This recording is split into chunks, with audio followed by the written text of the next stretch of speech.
Welcome to a meeting of your Hillsborough County Board of County Commissioners. Representing District 1, Harry Cohen. Representing District 2, Ken Hagan. Representing District 3, Gwen Myers. Representing District 4, Christine Miller.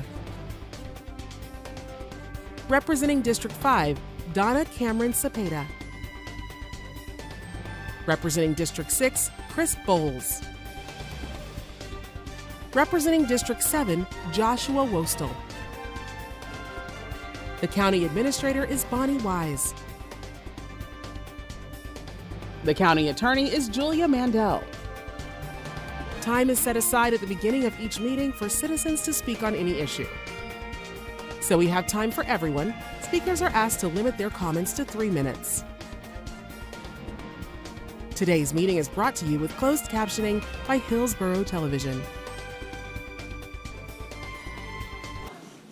Good morning and welcome to the July 15, 2026 board meeting of the Hillsborough County Board of County Commissioners. Would everyone please rise for the pledge and invocation given by our chaplain, Commissioner Gwen Myers. I pledge allegiance to the flag of the United States of America and to the republic for which it stands, one nation, under God, indivisible, with liberty and justice for all.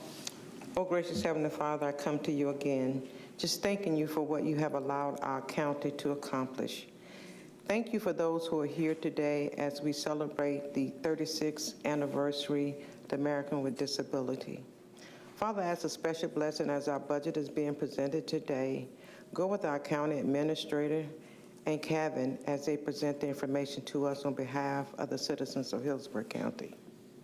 Bless our first responders and all of our employees. Guide them so that they can continue to give services to our community. In your holy name I pray, amen. Amen. Thank you, Commissioner Myers. This morning we have one special proclamation to be presented, and it will be given by Commissioner Cohen.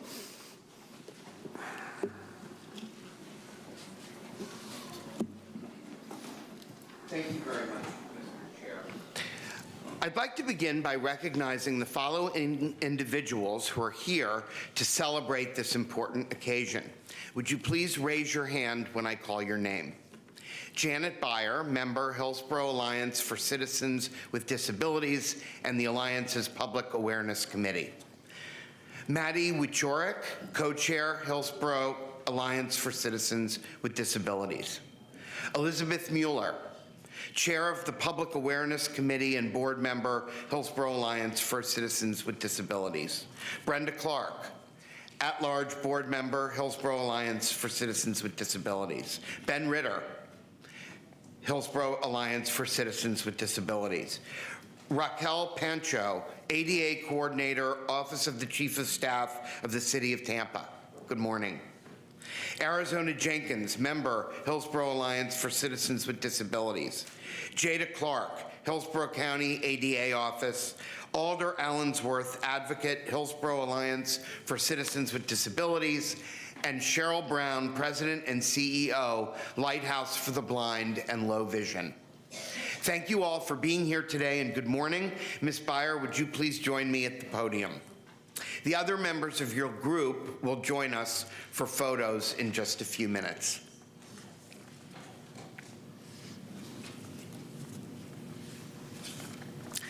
Thank you for coming today.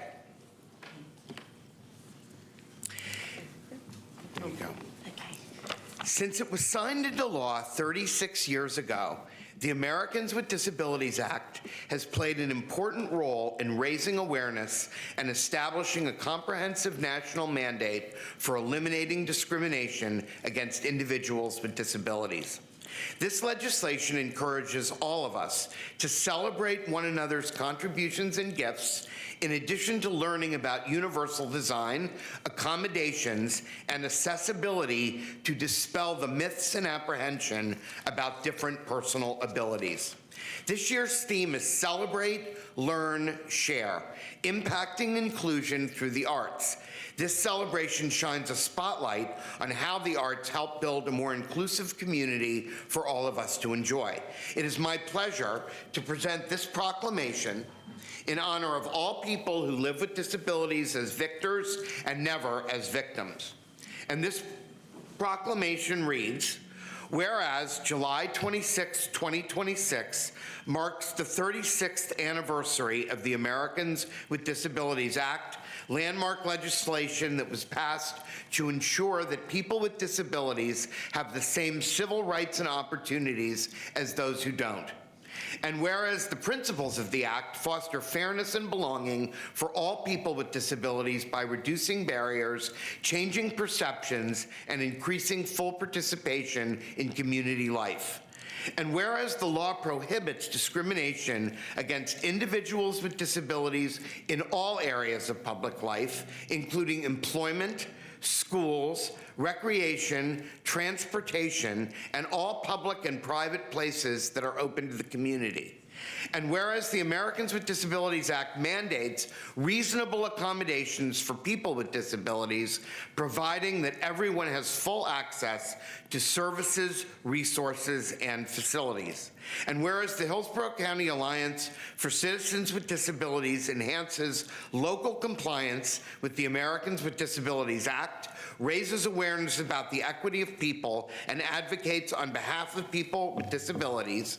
And whereas the 36th anniversary of the passage of the Americans with Disabilities Act is celebrated with the theme ADA 36, Celebrate, Learn, Share, impacting inclusion through the arts, which recognizes the importance of ensuring opportunities for the full inclusion and participation of residents with disabilities throughout the community.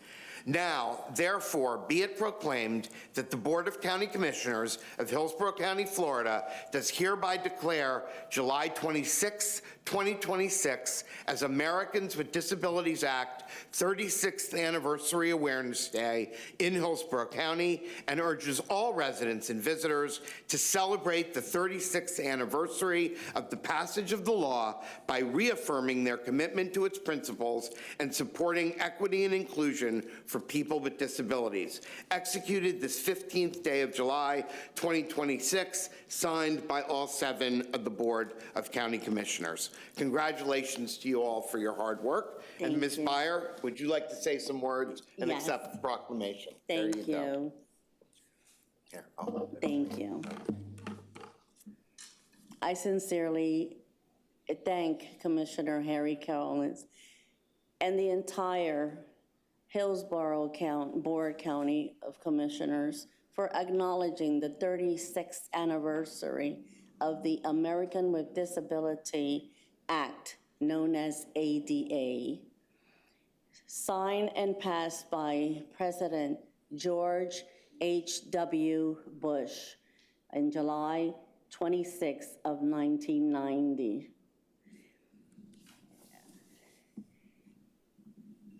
Thank you for continue supporting the Hillsborough County Alliance for Citizens with Disability efforts to ensure equal opportunity and full inclusion and full participation for all citizens with disabilities. This proclamation ensures us and makes us work harder, serve with a lot of commitment, even greater than before, to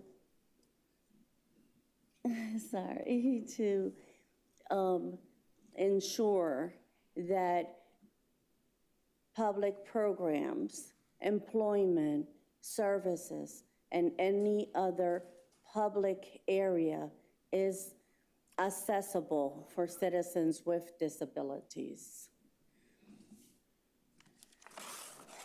and keeping up with the theme, this year, we are celebrating, learning, and sharing to ensure that every citizen is and participates for the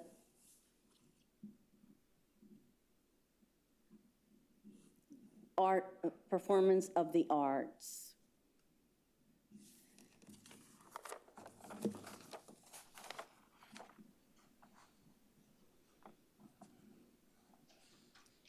The Stress Center for Performing Arts will be hosting free one-night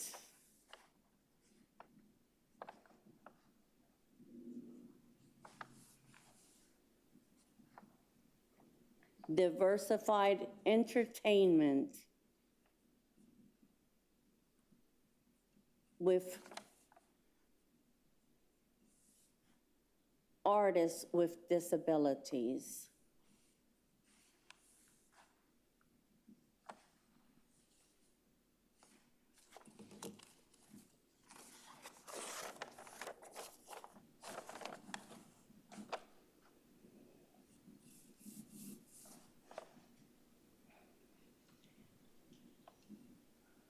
July 24th at 7 p.m.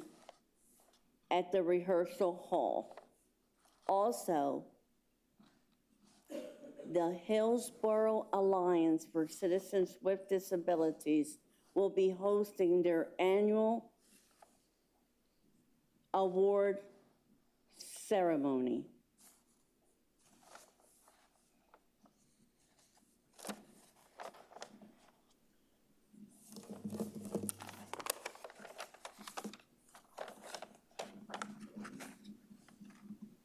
Este año queremos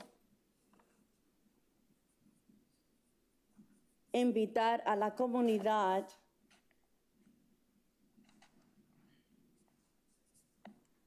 a celebrar, compartir y aprender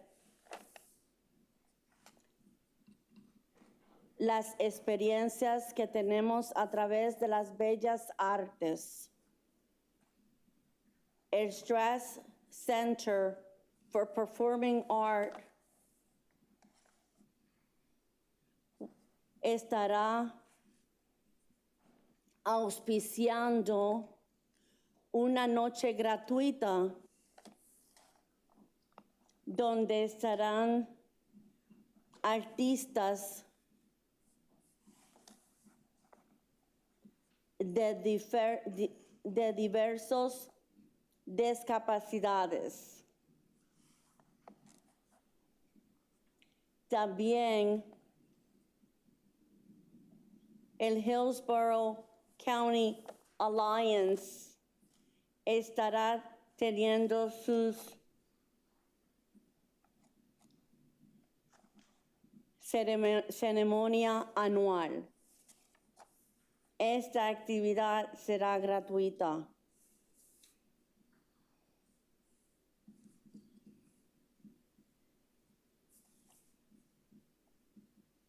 En el salón rehearsal, que es salón de ensayo, a las 7 de la noche. Gracias. Thank you. Thank you. And if you all want to come up, we're going to take a picture with the board. Thank you so much. Thank you. Okay. And here, I'm going to give this to you to hold. Oh, thank And you. we'll just sort of, I think we're going to come back. We'll come back here.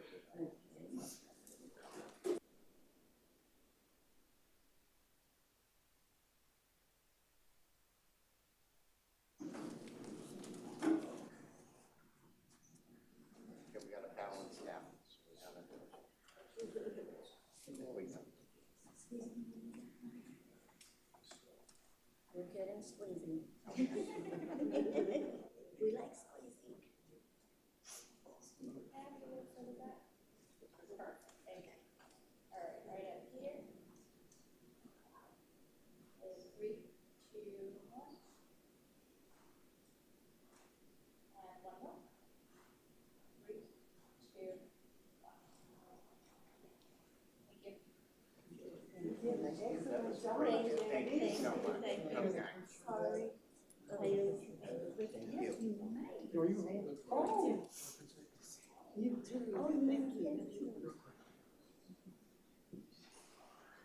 And I'll see what the thing.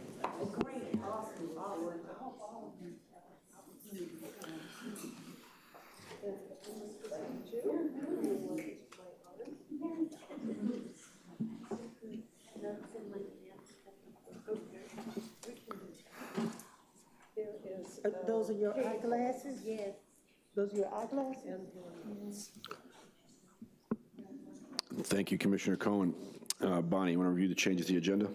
Yes, good morning, Commissioners. We have one item that has been deferred. This is item F4 by Commissioner Myers. It is to approve a one-year pilot program providing for consideration of affordable housing projects on land zoned for commercial or industrial use or owned by a religious institution.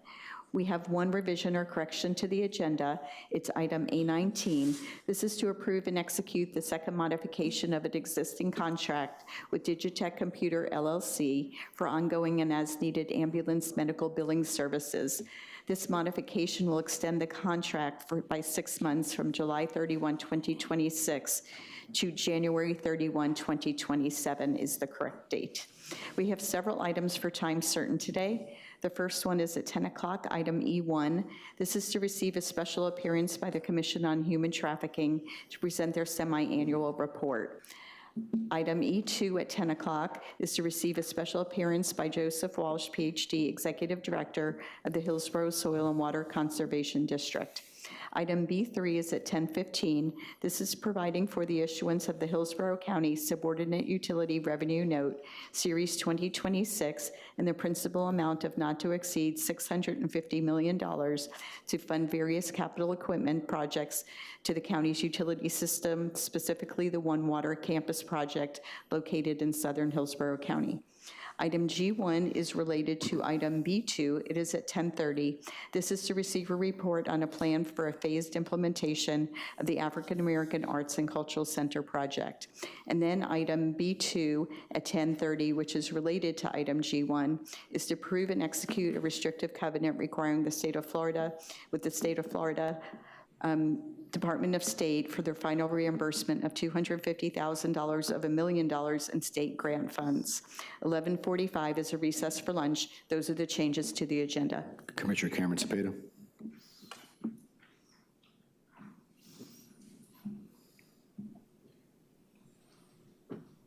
Go ahead. Just turn your mic on. Did you want to say anything? No? Okay. Can we have a motion to approve the changes? Move So to moved. approve. Motion by Commissioner Myers, second Commissioner Cohen. Please record your vote.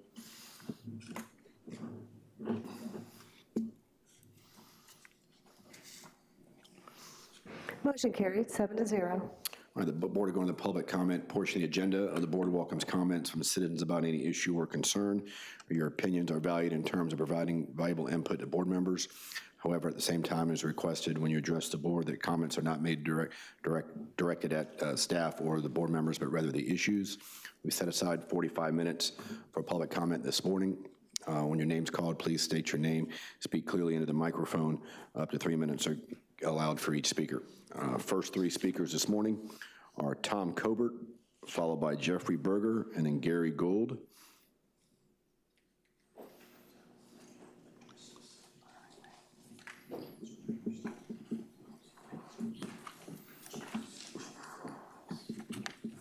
Mr. Chairman, Commissioners, staff, and deputies, good morning. My name is Tom Cobert. I'm speaking about the African American Arts and Cultural Center this morning. African Americans were brought to America in the holds of ships in chains to work in the cotton fields as slaves. President Lincoln waged a civil war to free them. The North won and America went on. The former slaves were free, but they were considered second-class citizens. Prejudice still exists strongly in America. Hillsborough County can rise above this hatred. I grew up in a Klan neighborhood in Hillsborough County outside of the city of Tampa, and I know from personal experience how destructive this hatred can be. Coming together to create the African American Arts and Cultural Center would showcase the history of a people that have contributed greatly to the betterment of America and Hillsborough County. As an Air Force veteran, I will speak about the contributions of the Tuskegee Airmen. They were a squadron of African Americans who were assigned to protect the bombers that flew missions over Germany. They were not welcomed by the white crews of the bombers. They were considered inferior. They had to be, they were not white. The commander of the squadrons had seen the Tuskegee Airmen fly. All the bombers that flew under their protection returned to base. They were the only squadron that never had a bomber down by German fighter pilots. Before long, the bomber pilots all wanted them as escorts. The residents of Hillsborough County could learn much from a facility like the African American Arts and Cultural Center. Hillsborough Doge wants to eliminate the Hillsborough County Health Care Plan. RFK Jr. is decimating the Department of Health and Human Services. Measles were declared to be eradicated in 2000. The disease has come roaring back because of his anti-vax views. A parasite is decimating 30 states, including Florida, because he eliminated the department that tracked and dealt with it when it would make an appearance. Eliminating the Hillsborough County Health Care Program would flood our emergency rooms and kill those that cannot afford health insurance or health care. This is all because DOGE is against any program that benefits the poor or taxes those that can afford it. Jesus tasked us with loving and caring for each other. Unfortunately, there are many in this nation that don't seem to have gotten that memo. Thank you for listening. Thank you, Mr. Colbert. Jeffrey Berger, followed by Gary Gould, and then Angel D'Angelo. Good morning, sir. Good morning. Excuse me. I'm Jeffrey Berger, and I'm the immediate past president of the Tampa JCCs and Federation. I'm speaking today in favor of your budget allocation to the Florida Israel Business Accelerator, or FIBA. You will soon hear from others about FIBA generally, the types of companies it helps, and the positive economic impact that it has on our community. Through FIBA, Hillsborough County is attracting companies that are developing breakthrough medical technologies, creating high-skilled jobs, attracting investment, and strengthening our innovation economy. FIBA helps companies establish roots in Hillsborough County, relocate leadership, attract local investment, build partnerships with local organizations, and become part of our business community. As examples, I want to tell you about 3 companies that FIBA works with, all of which are improving lives and creating economic opportunity here in our county. First is Osseo, an Israeli medical technology company that has developed a new type of orthopedic implant that becomes part of a patient's own bone, reducing the need for additional surgeries to remove traditional metal hardware. More than 100,000 Osseo implants have already been used by orthopedic surgeons, helping patients heal naturally without metal implants. Locally, Osseo opened its U.S. headquarters, manufacturing facility, and surgeon training center in the Tampa Bay region in February 2026. It currently employs 20 people on site who manufacture and distribute approximately 600 implants per month. Since April, 5 to 10 orthopedic surgeons from around the country visit the facility each week for hands-on training, bring visitors and economic activity to the region. Second is UC Care, another Israeli medical technology company whose Navigo platform combines MRI and ultrasound images to help physicians more accurately locate prostate cancer in male patients. The technology helps physicians perform more precise, image-guided biopsies, improving cancer detection while reducing unnecessary procedures. As for UC Care's Hillsborough County impact, its CEO relocated to Tampa Bay after participating in FIBA's program. The company received nearly $3 million from Tampa Bay investors. It currently employs 5 people in Hillsborough County, is looking to hire more, and is planning to secure warehouse space to support continued growth. And the company has multiple customers throughout the Tampa Bay area. The third company is STEMRAD, which develops and produces advanced radiation protection technology benefiting healthcare workers, first responders, military personnel, and astronauts. STEMRAD's healthcare radiation protection product was developed in Tampa through a collaboration facilitated by FIBA with Tampa General Hospital and a TGH physician. STEMRAD technology has been used by NASA to help protect astronauts during space missions. Locally, STEMRAD established its U.S. headquarters in Hillsborough County, and its CEO moved here after participating in FIBA's program. It received investments from Tampa Bay investors and leases office space in Tampa, performs product assembly in Hillsborough County, and manufactures product in the region. As these three companies show, your budget allocation to FIBA is an investment in Hillsborough County. Thank you for your consideration. Thank you. Next is Gary Gould, followed by Angel D'Angelo. Hi, I'm Gary Gould, and it's a pleasure to be here. Thank you so much for the opportunity to talk a little bit about the Florida-Israel Business Accelerator. My colleague talked about 3 specific companies, and another colleague's going to talk about some of the numbers.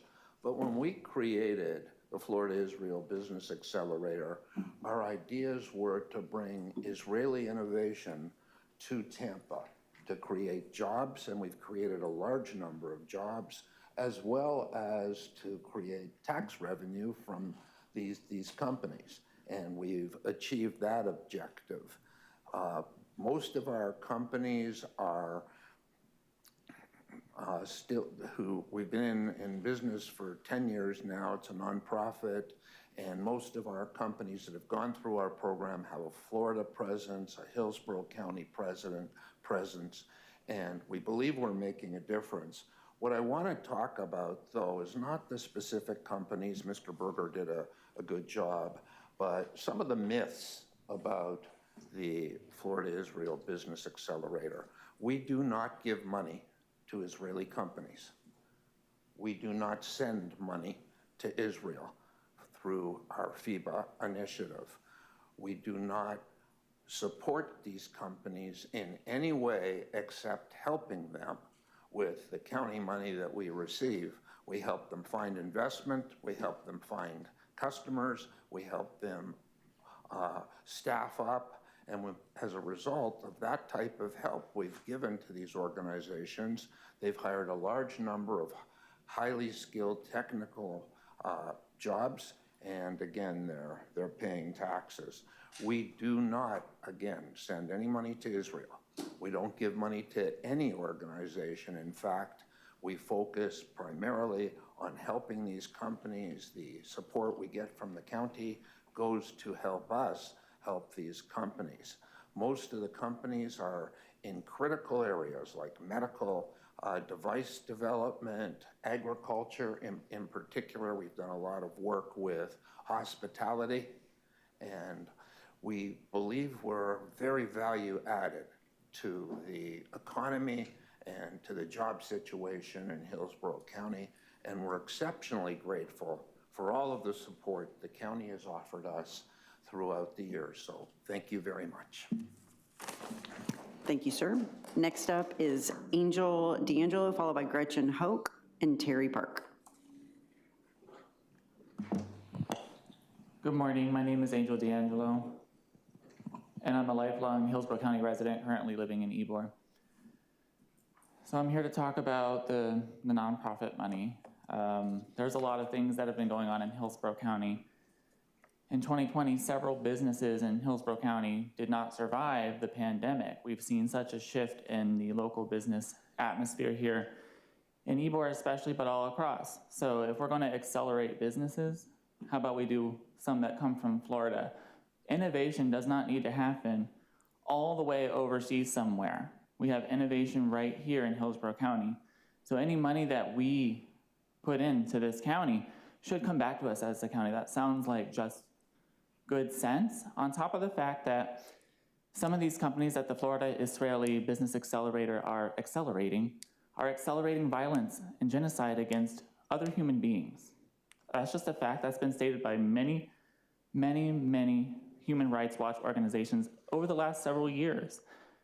So we need to acknowledge that. Why do we want to put money into businesses that are accelerating harm somewhere else instead of putting money in businesses or transit or anything that we need in Hillsborough County? There are so many people in Hillsborough County that cannot get health care or access food or find a bus, because the bus system for however long as I've been here has been frankly underwhelming. There's so many options you have with that money. And budgets are moral documents. There is blood on money. We don't need to send money to accelerate and innovate defense and surveillance companies. There's enough of that in the world to last if I were to live 1,000 more times. Like, there's just enough of it. That's not where our money should go. It doesn't make any sense.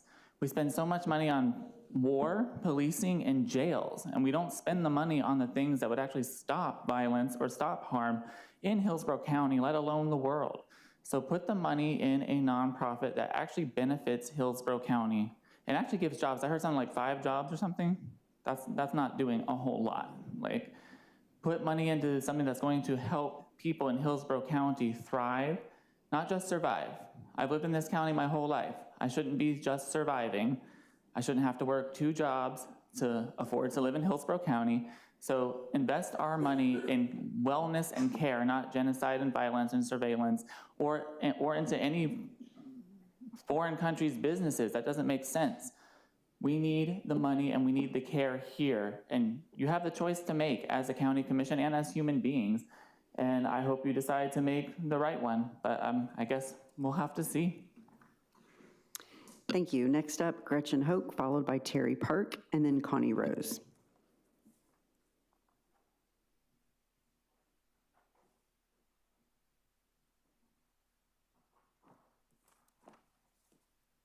Good morning.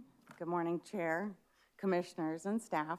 My name is Gretchen Hoke. I'm a 7th-generation Floridian, Vice Chair and Treasurer of the Hillsborough Soil and Water Conservation District, Executive Director of Rain Frog Ranch, and I work with the Florida Wildlife Corridor Foundation. I've spent my life watching Florida grow, and I've experienced firsthand how conservation science can change the future of a family. Thank you for your continued investment in our conservation district. You will hear about the work underway, but I'd like to share why it matters. Agriculture is about more than food production. Well-managed working lands are part of Hillsborough County's natural infrastructure, supporting aquifer recharge, protecting water resources, reducing flood risk, sustaining our agricultural economy, and maintaining connected landscapes for Florida's wildlife. These maps that you guys have and that are up here, they're not just wildlife maps, they're maps of Hillsborough County's natural infrastructure. Using data from the Florida Fish and Wildlife Conservation Commission and the University of Florida, these maps show that many of our remaining agricultural lands overlap with priority habitat and movement corridors for Florida black bears and the endangered Florida panther. The same lands that support our farmers also protect clean water and make our county more resilient. My family's property was preserved because of the Florida Panther least cost pathway analysis. Conservation science didn't just identify wildlife habitat, it helped preserve our family farm by demonstrating its importance as part of a connected landscape. Strategic farmland preservation keeps family farms economically viable while protecting the natural systems that benefit every resident of Hillsborough County. As conservation programs evolve, new opportunities are emerging to reward measurable conservation outcomes on working lands through payments for ecosystem services. We know Hillsborough County will continue to grow. The question isn't whether we grow, the question is whether we protect the natural infrastructure that makes that growth sustainable. The science is clear, the opportunity is here, and the leadership is yours. Together, we can make Hillsborough County a model for how agriculture and conservation work together to protect clean water, strengthen our economy, and preserve Florida's heritage. We work better together. Thank you for your time. Thank you, Ms. Hoke. Terry Park. Is Terry here? Followed by Connie Rose, and then Matthew Levine. Good morning. Good morning. My name is Terry Park, and I'm the chair of the Hillsborough Soil and Water Conservation District, and I represent Parksdale Farms in Plant City, where we grow strawberries, vegetables, have a retail market, a U-Pick operation, a packing house, and a cow-calf operation.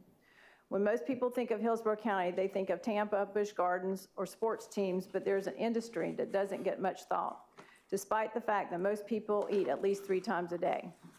Farming and ranching have long been an integral part of Hillsborough County.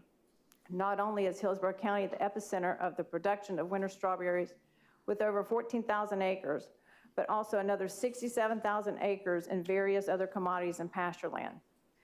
Hillsborough County is ranked 3rd in the state and is a major agriculture player with nearly 2,000 farms, which account for over $704 million, according to the USDA's 2022 Ag Census. 15% of the land in the county is used for agricultural production. Farming is an expensive endeavor and is difficult for a young person looking to start a farm without a generational family connection. According to the Ag Census, there are 90 family farms in this county. If a farm becomes rooftops or pavement, it is not coming back. In 2025, Florida ranked number 3 with the potential to become number 1 with conversion of acres to development. Ag lands require very little infrastructure, but they give back much more. These agricultural lands not only provide biodiversity, fresh food, and preserved land, but they are also the water recharge lands for our county's precious water and aquifer, which is a critical lifeline for every resident in Hillsborough County. Our county needs to protect the agricultural infrastructure, which protects our recharge capabilities. The Soil and Water Conservation District is the only agency that is dedicated solely to agriculture. The ratio of the proposed 2027 fiscal year district budget to greenbelt acres equals 14 cents per acre, so it's a great return on investment. This funding is not an expenditure, but it's an investment. Thank you so much. Thank you for your comments. Connie Rose, followed by Matthew Levine, and then Lynn Gray. Good morning. Good morning. I'm Connie Rose. Good morning, Chair and Commissioners. I'm honored to serve my second year as Chair on the Commission of Human Trafficking alongside my dear friend and colleague, Dottie Grover Skipper, who unfortunately is sick today and is not able to join us. I bring decades of executive leadership, advocacy, training, and community collaboration to this role, and together with lived experience of surviving human sex trafficking and working in this field since 1988. But before I understood what happened to me was trafficking, and before human trafficking was widely recognized or even had a name. That combination of professional experience and lived experience reinforces why the Commission's work is so important. Hillsborough County is number 2 in Florida and number 3 in the nation.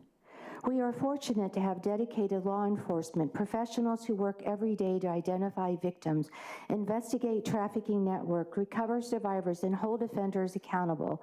Their work is essential, but law enforcement cannot address human trafficking alone. Prevention, public awareness, and strong community partnerships are equally essential to reducing exploitation before it even happens. The Commission works collaboratively with our community partners, the state of Florida, our federal partners, to strengthen existing efforts, avoid duplication, and make the best use of available resources. One of the examples that is the Don't Buy It Tampa Bay campaign. Human trafficking is sustained by demand. As long as individuals are willing to purchase sex, traffickers are willing to exploit the vulnerable people for profit. That's why demand reduction must be central to prevention. By educating residents, visitors about the indicators of trafficking, reporting mechanisms, and the realities of both labor and sex trafficking, the campaign challenges buyer behavior, increases community awareness, and helps disrupt exploitation at its source. This aligns with the Commission's prevention awareness efforts described in the semi-annual report. It is crucial that the Commission on Human Trafficking stays funded to better protect the public safety of our beloved community. Thank you for your continued support of the Commission on Human Trafficking, for your commitment to strengthening Hillsborough County's response to human trafficking. Thank you so much for everything that you do. Thank you, Ms. Rose. You're welcome. Matthew Levine, followed by Lynn Gray, and then Denise Herndon. Good morning, sir. Good morning. My name is Matthew Levine. I live in Carrollwood. I have been a resident of this county for almost my entire life, about 39 years. And I'm here to talk about nonprofit funding and the Florida Israel Business Accelerator. And I think I also need to mention that I'm Jewish, because anyone who says anything, anyone who opposes genocide or says anything against Israel is, according to Zionist propaganda, smeared as an anti-Semite. So just putting that out there, I can't be an anti-Semite because I'm Jewish.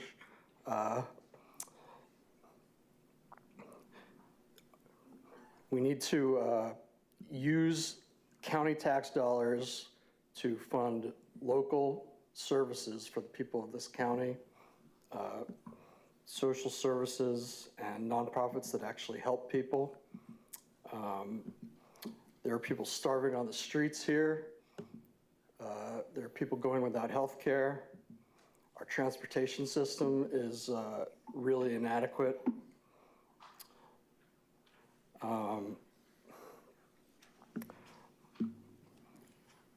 These are our tax dollars. The purpose of general funds as defined by the county is to fund services for all Hillsborough County residents.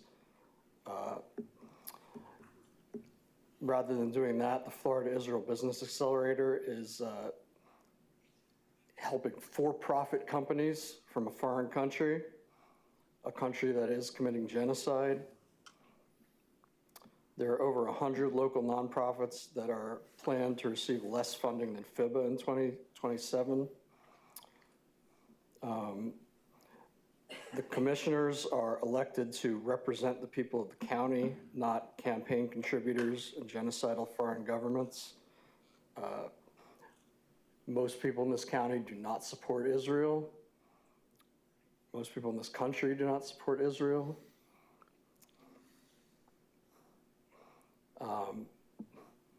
Last year, the Florida Israel Business Accelerator brought a company here called Extend that makes weaponized killer drones that are sent over to Israel to murder babies, elderly people, and adult civilians. Anyone involved in bringing that company here belongs in The Hague. You guys, if you funded FIBA, then you are also responsible for that. So we need to use the money in ways that help people. Thank you, Mr. Levine. Appreciate your comments. Lynn Gray, followed by Denise Herndon, and then Megan Amir, who's virtual. Good morning.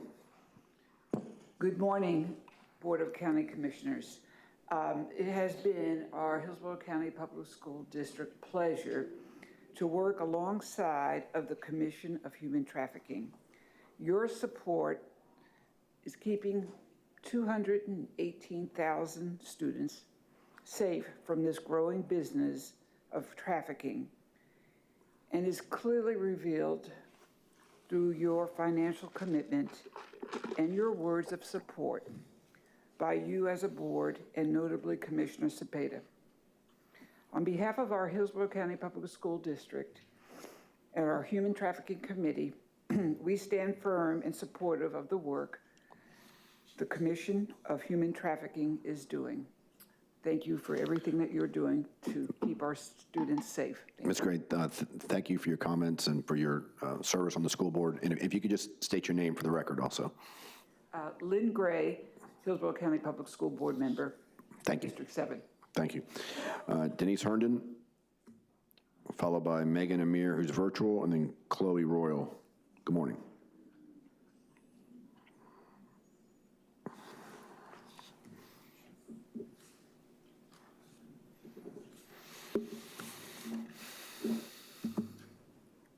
Good morning. I'm Denise Herndon. This is a picture, this red line T is a right-of-way that Sharon Kinney supposedly bought in 2004, 2005. I live on the Star property. As you see, most of my property is in the water. And Gene Munger, who lives right on the west side of me, he signed, supposedly, this part to the, in the Clerk of the Courts, book 3559, pages 115 to 87 to 1588.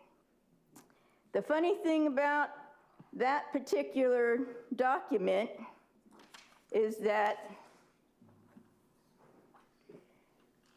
This is what I had gotten yesterday at the clerk of the courts in Brandon.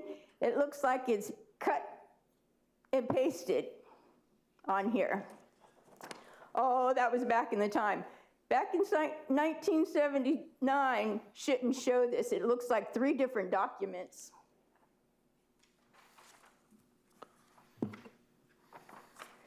This one here is certified by the clerk of the courts also from yesterday. Sharon Kinney supposedly signed this, and she has passed away. I spoke to Joel Brown from TICO. TICO came and trimmed the west side of this T that Sharon Kinney owns, but to do the tree trimming that My Electric and only My Electric supports on the east side of this T, the owner would have to pay for it themselves. Well, Sharon Kinney passed away, and TICO did the west side, didn't have to drop the line, get a private person to do it. Something's wrong here. I know that Jean's wife that supposedly signed this, it may have this right-of-way, when I first saw it, only went to here. Something's wrong.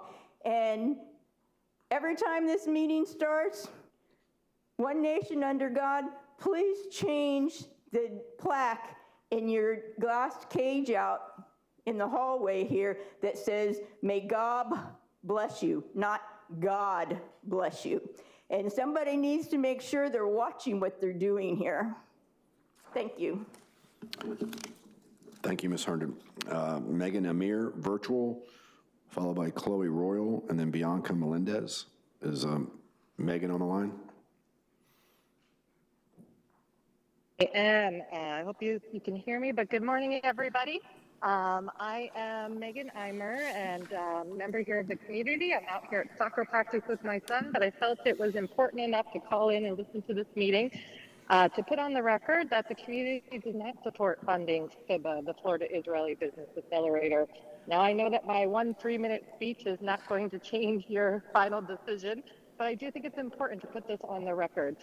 Because even with all those great technologies that another speaker kind of outlined that have been brought currently here to Hillsborough County, look at the number of jobs that they created and where does that technology reside? Unfortunately, that technology will always reside with a foreign company, not with a US-based company. And the speaker so eloquently left out how FIBA has helped bring Extend here, which another colleague had spoken up against Extend. And who's Extend? They are a drone company, and they're a drone company that was created from the war in Gaza, or the genocide in Gaza. It's very clear, it's all publicly available information that this company was started up during the Gaza genocide. And unfortunately, its equipment has been tried and tested, in the Gaza genocide. So that company was brought here by FIBA and was supported by FIBA. So even though FIBA doesn't give direct funding to foreign companies, FIBA does help bring foreign companies here to Hillsborough County. And they also support an annual kind of day at the Capitol to help a foreign company get state government contracts. So I would much rather see my Hillsborough County tax dollars go to an accelerator that helps local companies get their state contracts. We should not be funding any type of foreign companies to come here over our local-based companies. I mean, as James Fishback said, I don't agree with most of his stuff, but I agree with this.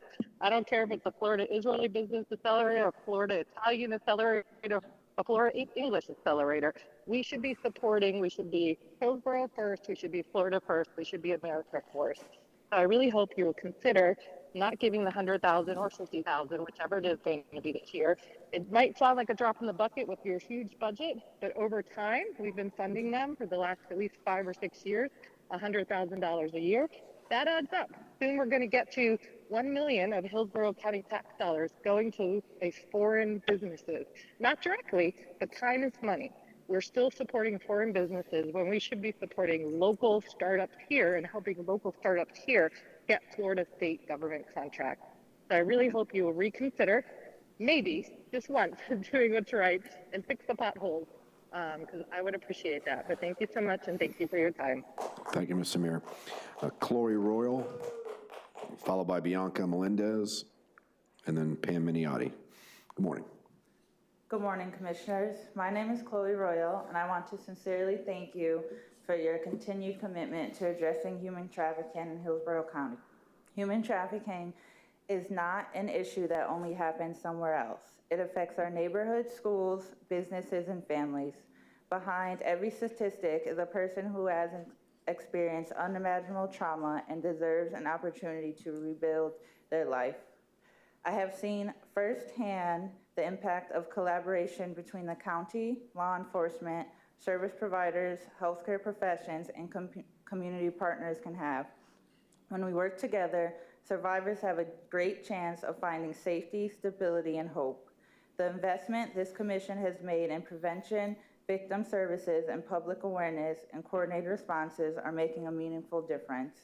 The work is far from over. Survivors continue to face significant barriers to safe housing, employment, mental health services, and long-term support. Your continued leadership and commitment can ensure that these individuals are not only rescued, but are given the resources they need to thrive. Thank you for recognizing and combating human trafficking requires a sustained commitment-wide effort. Your willingness to invest in this work sends a powerful message that Hillsborough County values the dignity, safety, and freedom of every person. Thank you for your service and continuing to stand with survivors and working every day to end human trafficking in our community. Thank you. Thank you, Ms. Royal. Bianca Melendez, who's virtual, followed by Pam Miniotti, and then Diasis Minnick. Is Ms. Melendez on the phone?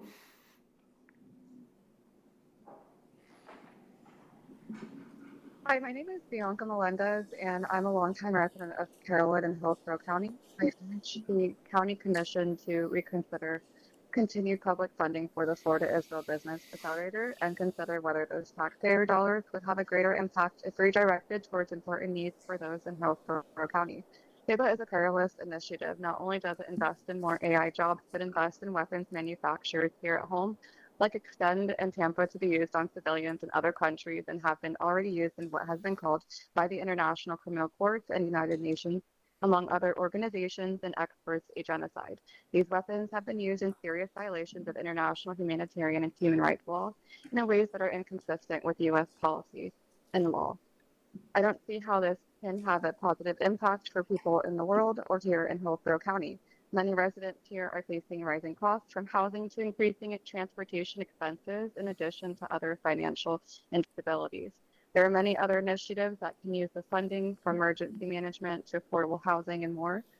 The general funds as defined by the county is to fund services for all Hillsborough County residents, and 160 nonprofits are planned to receive less Hillsborough County funding than FIBA in 2027. As the county creates its budget, I believe public funds should work for the people who live and work here in Hillsborough County. I hope that you can see and agree that we can advance with a budget that works for our community and invest in the people and the needs in Hillsborough County. Thank you so much for listening and taking the time to consider my request and that of many. Thank you. Thank you, Ms. Melendez. Pam Miniotti, followed by Diasis Minnick, and then Ferris Shaheen. Good morning. Good morning, Chair and Commissioners. My name is Pam Miniotti, and I'm the co-executive director of the Florida Israel Business Accelerator, known as FIBA.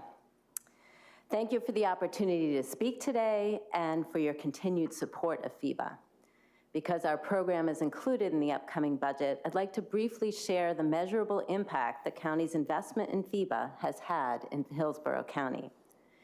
Before I share those results, I'd like to clarify one important point, which my colleague brought up earlier this morning. Hillsborough County does not provide funding directly to Israeli companies through FIBA, not $1. County funding supports FIBA's economic development work, and every county dollar invested in FIBA is reinvested right back into Hillsborough County. Those funds are used to provide business development services that help companies establish and grow operations in here and become Hillsborough County companies.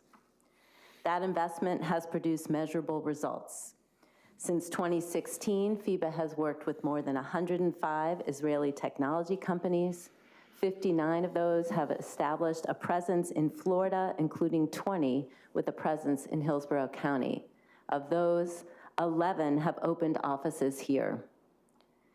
Those companies have already created more than 60 high-skilled, high-wage jobs, with many more on the way.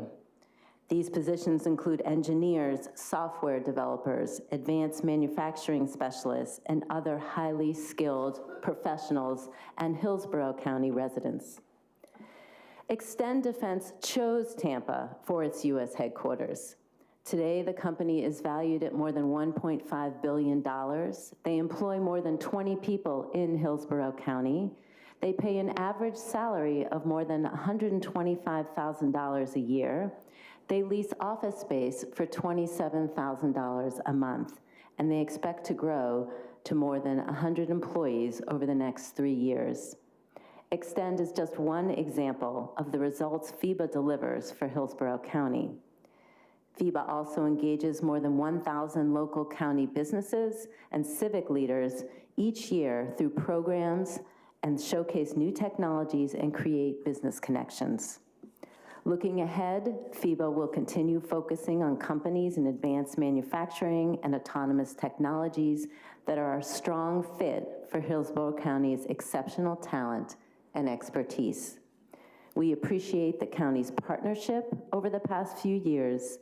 Together, we've helped attract companies and strengthen Hillsborough County's economy. Thank you. Thank you, Ms. Miniotti. Appreciate your comments. Diasis Minnick? No. Ferris Shaheen?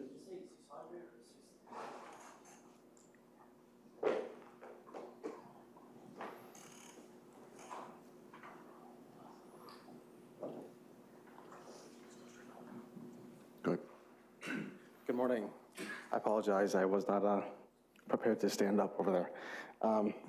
Good morning, commissioners. My name is Ferris Shaheen. I'm a resident of Hillsborough County. My family has been for nearly 30 years. I'm here to share a concern around the allocation of public funding towards the Florida Israel Business Accelerator, or FIBA, in the upcoming planned budget for 2027. As you guys are aware already of what FIBA has been doing in our county and the kind of support we've created for them, I'd like to actually directly respond a bit to some of the claims that have been brought before the board here this morning. Firstly, I'd like to address the claim that FIBA is creating an investment opportunity for Hillsborough County taxpayers by creating jobs here within Hillsborough County. You've heard it here first from some of the staff that are responsible for bringing FIBA and working with FIBA to Hillsborough and Florida. Less than, I believe, 100 jobs total have been brought to Hillsborough County over the past 6 or 7 years. We've been funding the Florida Israel Business Accelerator. We've given them nearly $1 million of our taxpayer funds, and we are seeing that instead of creating jobs that are mainly accessible to the majority of citizens and residents of Hillsborough, we are seeing that they create high-skill professional jobs that are inaccessible to most workers. And furthermore, assessments of the employees of these companies will show that they mostly hire foreign nationals, namely Israeli citizens, and that is not in the priority or immediate benefit of any Hillsborough County residents. I'd like to also directly address the fact that FIBA may not give money directly to Israel, but it is taking our taxpayer funds away from critical needs of local citizens instead of aiding developing local innovators and business initiatives of Florida citizens. It was mentioned that 20 companies have been brought to Hillsborough, yet we know that only 11 of them have opened their doors here. So what kind of support is FIBA providing these companies with taxpayer funds if they are not helping them find locations to open their business like they are claiming? This is a confusing perspective to our residents, and it's confusing for us to continue allocating our funds to this because it really puts into question, who are these decisions being made for? Are these truly being made in the best interest of our local citizens? Is it really fair to say that we've given $1 million of our own hard-earned taxpayer money, and we're very, very few and far between from seeing many of the results for our community? I don't think so. I also want to bring up a 2024 resident survey of Hillsborough County residents, rating various aspects of their community and what is important to them for their taxpayer funds to be allocated towards. Things are supportive, things from supportive services for aging populations, fire safety, parks and recreation, public housing, storm drainage, parking availability. These are the kinds of things that we are polled on. Do you know what has zero interest from Hillsborough County residents? Thank you, Mr. Shaheen. Giving any money to FIBA or Israeli entrepreneurs. sir. Thank you. Thank you. Is Diasis Minnick here? Try that one more time. How about Nadia Askar? Virtual, is she on the line?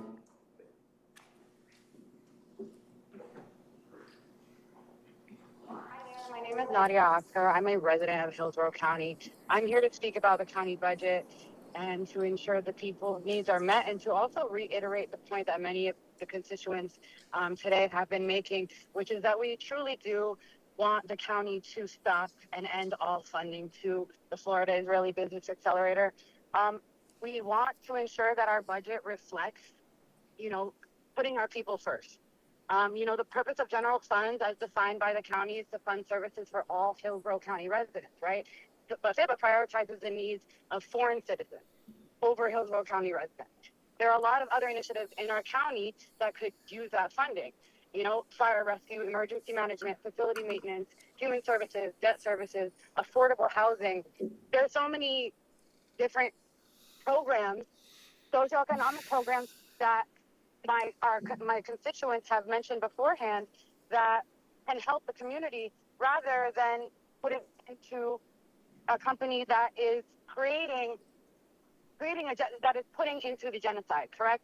FIBA has not also created any substantial number of jobs for the Hillsborough County residents, as we've mentioned before. I also want to mention we started this meeting with a prayer that brought up, first responders and the disabled, and the companies that FIBA is accelerating do not support that prayer in their mission. And make no mistake, the genocide that they have been supporting is on children. And through Extend, if they're not dead by bombs, they're disabled and they're traumatized beyond function. So I just want to kind of circle back to the prayer that Ms. Myers brought into the, in the morning, in the beginning of this meeting. We spoke about agriculture. A lot of the speakers before spoke about agriculture and whatnot, but I don't see them, accelerating any businesses that help, food not bombs, or any organizations that go into something like that. We demand that our county's budget reflects the needs of all people by removing all funding to Israeli companies and instead invest in life-saving services for Hillsborough County residents today. Thank you. Thank you, Ms. Askar. Okay, that closes public comment. Can we have a motion to approve consent? Move to approve. Motion, Commissioner Myers, second Commissioner Cohen. Please record your vote on the consent agenda.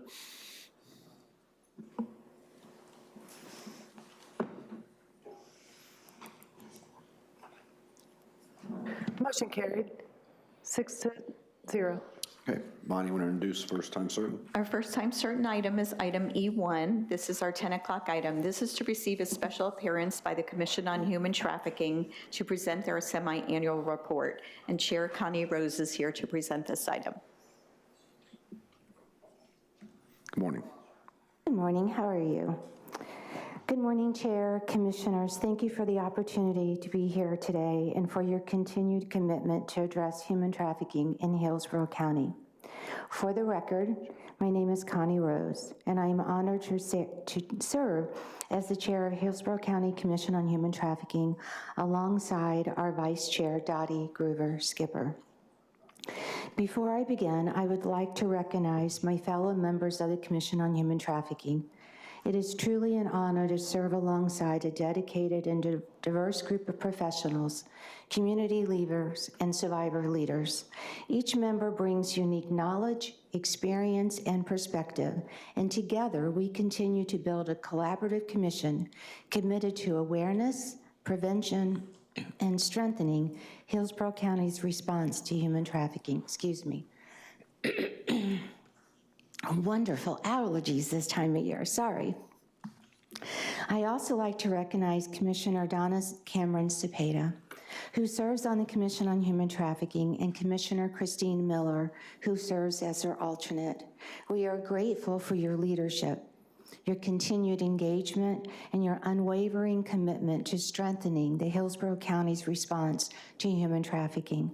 Their participation brings valuable insight to the Commission and helps ensure strong alignment between the Commission on Human Trafficking and the Board of County Commissioners. And again, thank you so much. I would like to also extend my sincere appreciation to our county liaison, Lisa Montleone, and to Brandon Wagner, the Director of Government Relations and Strategic Services, and to the many county staff across departments who support the Commission, because your guidance, collaboration, and partnership has been instrumental in helping move our strategic initiatives forward. Chair and Commissioners, it is my pleasure to present the Commission on Human Trafficking semi-annual report.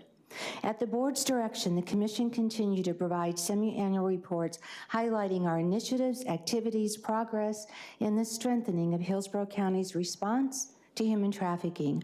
And during this period, we continued implementing strategic priorities focused on prevention, protection, intervention, survivor support, public awareness, and other initiatives that were designed to strengthen Hillsborough County's coordinated response to human trafficking.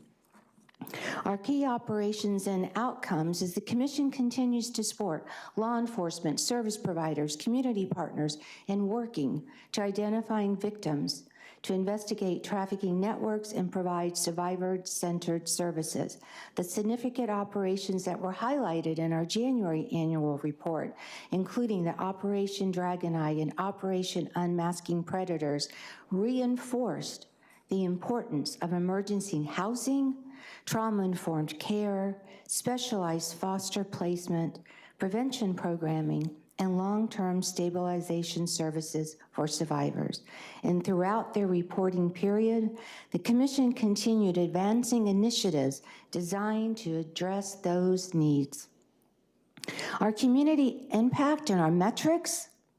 Our public awareness and outreach efforts continue to reinforce Hillsborough County's commitment to combating human trafficking through education, prevention, survivor-centered engagement, and strategic partners across multiple sectors. The Commission continues to monitor Bright and TIPLAD data to better understand human trafficking trends, identify service gaps, and support informed decision-making. Updated metrics and findings will be available following their release. Current statistics from the Hillsborough County Sheriff's Office and the Tampa Police Department continue to demonstrate the scope of human trafficking activity and the importance of maintaining a coordinated community response. I want to reiterate, Florida is number 2. Hillsborough County is number 3. Through the week of June 22nd, the Hillsborough County Sheriff's Office did report 9 tips received from various sources, 148 arrests of prostitution-related offenses, 10 human trafficking arrests, and service provided to 10 adult victims and 4 juvenile victims, recoveries or services provided. And during that same reported period, the Tampa Police Department reported 3 tips, 10 of which were human trafficking cases involving both sex and labor trafficking, 4 arrests and 1 juvenile recovery. And for our survivor support, strengthening support for victims, survivors remains a core priority of the Commission. Imagine if that was you, if that was your child, if that was your grandchild. Because we continue bringing together non-governmental organizations, law enforcement, healthcare professionals, judicial partners, educational institutions, community stakeholders to identify service gaps and to strengthen coordinated responses throughout Hillsborough County. Our emergency housing and counseling support service is one of the significant milestones during this reporting period. the implementation of the emergency housing with counseling and support and services following a competitive request for qualifications process. The Hillsborough County contracted with Survivor Ventures in April 2026 to address identified gaps in emergency housing and stabilization resources for adults, victims, and survivors of human trafficking. And during the first 2 months of the award, the program provided 355 hours of direct advocacy across 51 service states, connecting survivors with employment, housing, healthcare, mental health, legal, social services, transportation, education, childcare, and other supported resources. And I'd like to share this with you. One client, this is from Survivor Ventures, one client recovered during a human trafficking operation while pregnant and caring for 2 children, received emergency housing, food, transportation, and essential resources through this initiative. And today, she's employed full-time, her children have childcare and healthcare coverage. And that family has moved into their own apartment, and this is exactly the type of survivor center outcome the Commission envisioned when identifying emergency housing as a critical gap. Thank you. Thank you. Thank you. Our hotel outreach initiative. During the reporting period, the Commission recommended funding for an initiative designed to increase awareness among hospitality workers in high-risk locations throughout Hillsborough County. This initiative equips hotel staff to recognize the signs of human trafficking, understand how to respond and connect potential victims with resources, and it also strengthens early identification, referred pathways, and community awareness throughout Hillsborough County. Our specialized training initiative, the Commission continued exploring opportunities to expand human trafficking training and education for government employees and public-facing professionals. Current discussions include potential training opportunities for the Hillsborough County Property Appraiser's Office, Code Enforcement, Animal Control, regulatory compliance personnel, all while also evaluating additional training topics and subject matter experts to support future training initiatives. And by the way, we are always survivor-led in our training initiatives. Prevention programming. Prevention continues to be one of the Commission's highest priorities, and during this reporting period, we continued working in partnership with the Hillsborough County Public Schools and the Student Online Safety Initiative to strengthen prevention, protection, and intervention efforts for our youth throughout Hillsborough County and throughout our Hillsborough County public school system. Commission members also participated in community meetings, parent information center sessions, educational presentation, including presentations for the Healthy Start Coalition of Hillsborough County, the Student Online Safety Initiative, and educational programming with the Mayor's Youth Council, which was designed to increase awareness of trafficking risk, online safety concerns, and available community resources. And our specialized training, our specialized foster training and survivor care. The Commission continued supporting the implementation of the Children's Network of Hillsborough County initiative designed especially to expand trauma-informed foster care and survivor wrapped-around service to our most vulnerable children. These efforts are designed to expand safe and stable placement, reduce runaway risk, strengthen survivor support, and increase community awareness regarding the prevalence of trafficking among the most vulnerable youth population. And then Loft 181 Expansion Initiative. And during the reporting period, the Commission also recommended funding to expand outreach and support services through Loft 181. The initiative is intended to increase engagement with vulnerable youth and adults through outreach activities, resource distribution, and supported services for young people who may be at risk of exploitation. and our anti-trafficking community education awareness. Public awareness remains one of the Commission's most effective prevention strategies. And during this reporting period, the Commission continued implementation and support of the Don't Buy It Tampa Bay campaign, generating awareness among residents and visitors regarding the indicators of trafficking, reporting mechanisms, and the realities of both labor and sex trafficking. The campaign continues to emphasize survivor-informed messaging, community engagement, and prevention.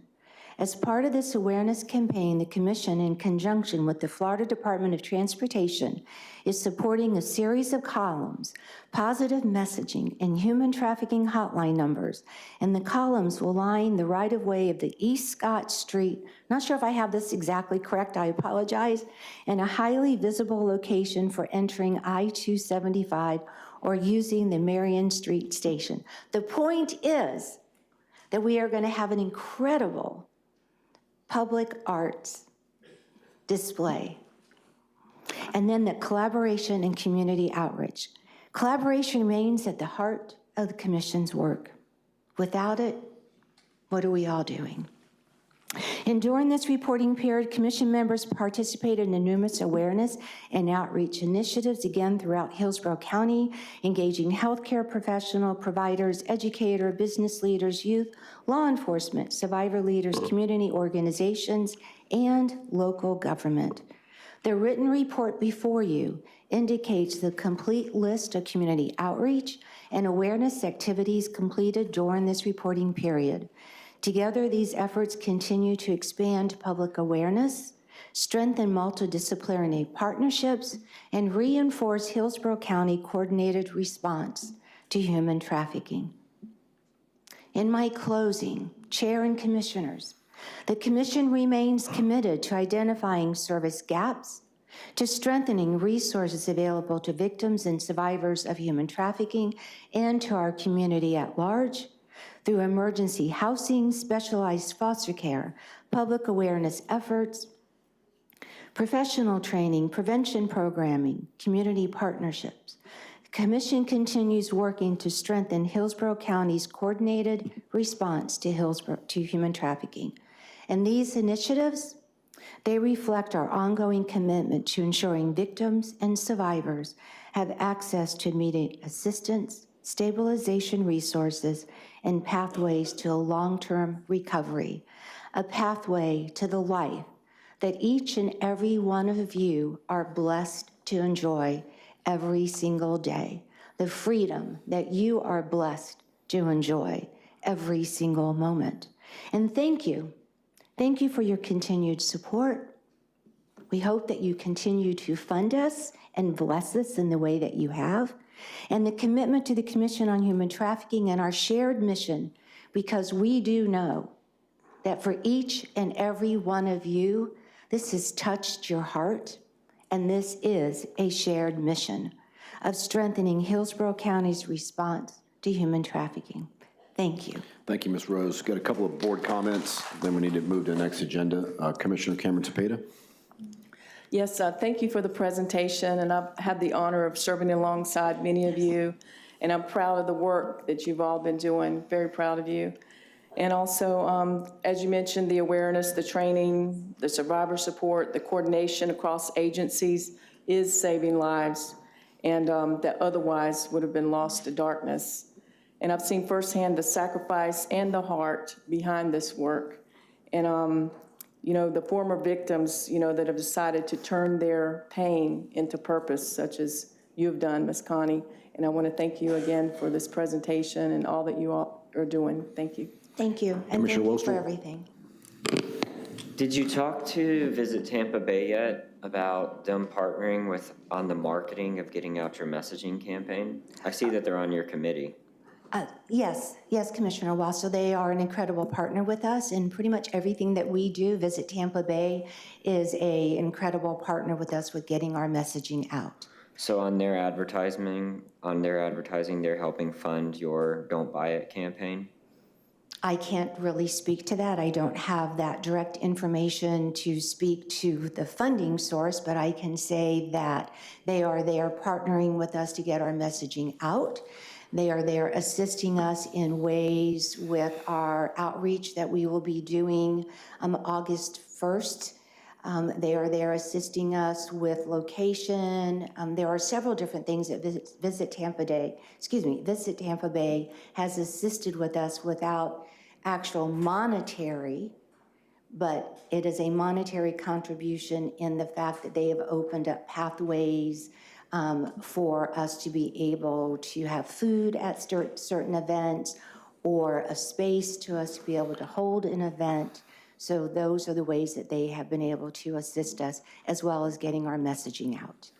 I only bring it up again because when we have the state attorney coming here and saying that driving tourism also drives human trafficking, well, Visit Tampa Bay should be a partner in funding the efforts to prevent the trafficking from happening. So I'll continue to reiterate that as I hear these reports. Thank you. And thank you for that. Thank you. And again, I will Ms. make sure I Rose, take a note. for your comments and your service. We appreciate it. You're Thank you welcome. very Thank much. you so much. Have a great day. Thank you. Okay, Bonnie, our next time certain. Our next time certain is also at 10 o'clock. This is item E2. This is to receive a special appearance by Joseph Walsh, the Executive Director of the Hillsborough Soil and Water Conservation District. And this was requested by the board at its meeting on June 17th. Good morning, sir. Good morning, sir. Good morning, commissioners. Thank you for inviting me here. I will admit that I accepted it with trepidation. The Conservation District has not made a report to the BOCC in an unknown number of years, possibly decades. And so this was an overdue request. It just really is painful to be the first guy on the diving board. So I'll take your hard questions and do the best I can for you. One of the first things that I think was brought up in the original request is, why are we giving you money? So the Soil and Water Conservation District is an independent subdivision of the state created under Title 35 and Chapter 582 to provide technical assistance to agricultural producers and rural landowners at a local level. Our board of supervisors are elected officials, which actually makes them your peers, although in a much more modest way, because you guys have a very, very large purse and we don't. So under the law, I don't personally exist, but you heard from two of our board officers, Chair Terry Park, Vice Chair Gretchen Hoke, both of who are occupying elected seats. It's important to understand that Chapter 582 is actually Florida's first environmental law. It was enacted in 1937 to reciprocate a federal Soil Conservation Act, which was a response on a national level to the Great American Dust Bowl that had basically resulted from a lack of due care for the actual natural resource that farmers work off of. And what we ended up with in the 1930s was practically a desert. The federal government recognized this was a national security issue because food security is a national security for every single country on the planet. We just happen to do a better job of it than most. But the important part of this for you guys to understand when you're considering whether you want to continue to fund us or not is that the federal law demands a local board of trustees. And when they first enacted the law, they were very explicit. It couldn't be commingled funds with a local municipal or local government. So they were demanding that a local board of trustees be created. All 50 states have this reciprocating law. And my understanding is that although they're not a state, Puerto Rico also has some mechanism to have local boards serve as local sponsors to the federal activity. So we're in a 50-50 relationship for many years.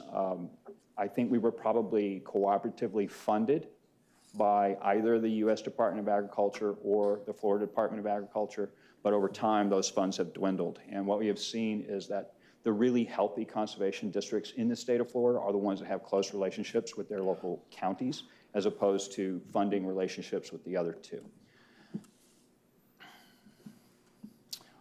Important point to make that the conservation districts that I'm aware of that are very, very strong come from very strong relationships with their local county, a few municipalities, and their local farm bureau. There's the other point to be made, I remember Chair Park pointing it out, Hillsborough County is a mind-boggling county in an agricultural context if you're a transplant to here. Hillsborough County is one of the original 5 counties of the state of Florida. And it was huge, and it was subdivided into other counties. And so Pasco, Polk, Manatee County, Pinellas County were originally part of Hillsborough County. The amazing part of all that, Florida, one of the last pioneer states, and in the 20th century, Florida has always been a big producer of agriculture. Hillsborough County, remarkably, despite being this incredible urban environment now, has always been a national leader in agriculture. And today, we're still in the top 20 for agricultural production in this nation. That's just amazing to try to absorb. In the state of Florida, we're 3rd. She mentioned some dollar amounts. Her dollar amounts are actually outdated. The agricultural impact in Florida is an order of magnitude higher now. We're into the billions, and the county really doesn't generate that much money to support that. You have just under 81,000 acres, according to the property appraiser this year, of properties that they review for Greenbelt. This is the breakout of the types. The top 2 sectors are pasture, which is a variety of cow-calf operations, goat farms, and lifestyle equestrian properties, and then strawberries, which is one of the major juggernauts. Now, the other thing that really doesn't pop up here, but is a major producer in all of the top counties in the state, is actually the nursery growers. And they're kind of a silent, very powerful agricultural commodity that got hit worse than strawberries did. They're just very quiet about it. They took a bigger hit to the frost this past year than strawberries did, and yet they're a major, powerful income producer for agriculture in Hillsborough County. This presentation is long because there was a lot of detail that was originally asked of me. When I tried to go through this presentation, it was a half an hour. So I'm not going to do that to you. You have the information. Hopefully it will generate questions. I'm going to hit the salient points. Major partners are traditionally USDA Natural Resource Conservation Service, which is the original partner that we were created to reciprocate. The Florida Department of Agriculture, there's a lot going on there with different entities. I understand you have questions about how those different moving parts work. And then there's South Florida Water Management District. Now, an interesting thing with that last relationship, when we were created, we had our own taxing authority. We had non-ad valorem taxing authority separate from your own, and it went away. And the only thing that I can figure out looking at the years is that in all likelihood, we lost our taxing authority at the same time that the 5 water management districts were created with their own. So there's been this painful readjustment over the years. We were originally a small water infrastructure for rural lands agency. Now we have the big one. The state still recognized they had this reciprocating thing they needed to do at USDA, so they didn't abolish us. And so we have been struggling with our identity now for at least 50 or 60 years. I was asked, what is the relationship with Environmental Protection Commission? This is a very sensitive relationship, both politically and legally. The EPC is unique in this state, but they have to acknowledge the agricultural exemption that is provided to agriculture under Title 35. And so there is a signed MOU that dates back to 1989 that recognizes the unique position of the EPC and the Soil and Water District, where we do the technical assistance for agriculture, and we get those resources for them. And when there's the potential for an infraction against the wetland rule, we call the EPC, and we say, we have an engineering project, we're seeing what we know is a wetland, but we need you to come out and delineate it and then provide any kind of permitting conditions that are necessary. Other than that, they steer clear of agriculture. I'm not going to get into this other than to say that one of my most, I think, positive relationships has actually been with the Environmental Management Division in Public Utilities Administration. Just as I have said with EPC, they don't have a nexus to just walk onto private lands, but they do a great job of collecting water quality data, and they've become one of my most powerful decision support partners in the 2.5 years that I've been here.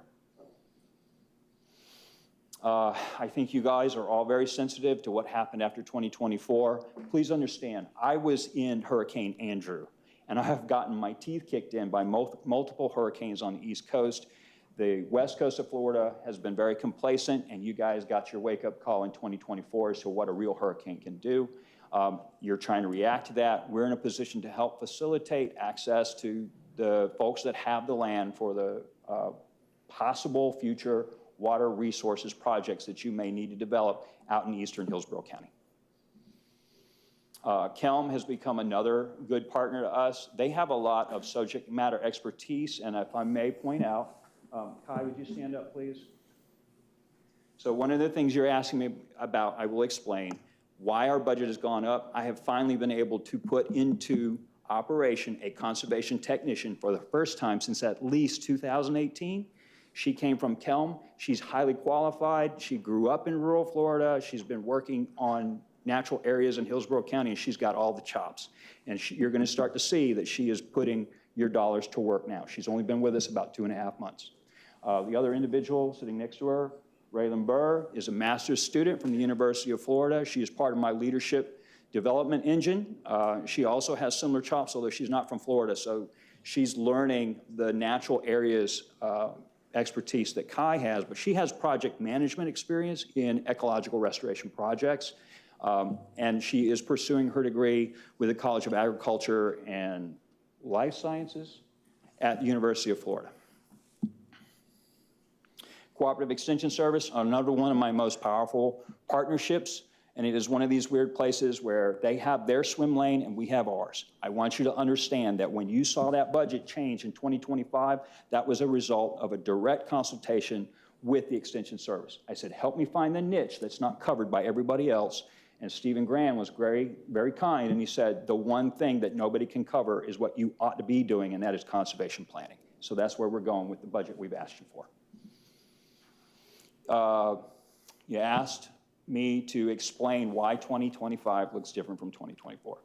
2024 budget was a status quo legacy budget. I did not arrive here until after FY24 had already started. And management and budget, quite frankly, was helping by just pushing forward the budget we had without good expertise from our end to ask why we would change it and make those changes. So we get into 2025 at the very beginning. The first thing that I did was start cleaning up some audits that were overdue, and then I pivoted to the USDA and I said, I want a cooperative funding agreement for a conservation tech. We could not agree on the financial package for that quickly enough to make this budget, and FDACS was starting to pull up their bootstraps out of Hillsborough County, which I will explain before I leave. I went back to management and budget, and I said, how can I turn this part-time position, which is unskilled labor, into a full-time career track position in conservation planning? HR and management and budget helped me design that position. I got it approved by you in 2025. It just so happened that our board had been working with the BOCC at that time to also get us an office space, and so now we're in a retired fire station on the east side of Plant City, which was decommissioned because it couldn't keep up with the needs of the fire department. And we have revitalized that. We're getting street traffic, and I want you to also understand is that your neighbors there are very happy because there was a homeless camp on there before I moved in, and they're not there anymore. And so I got 2 little old ladies who are no longer terrified at night.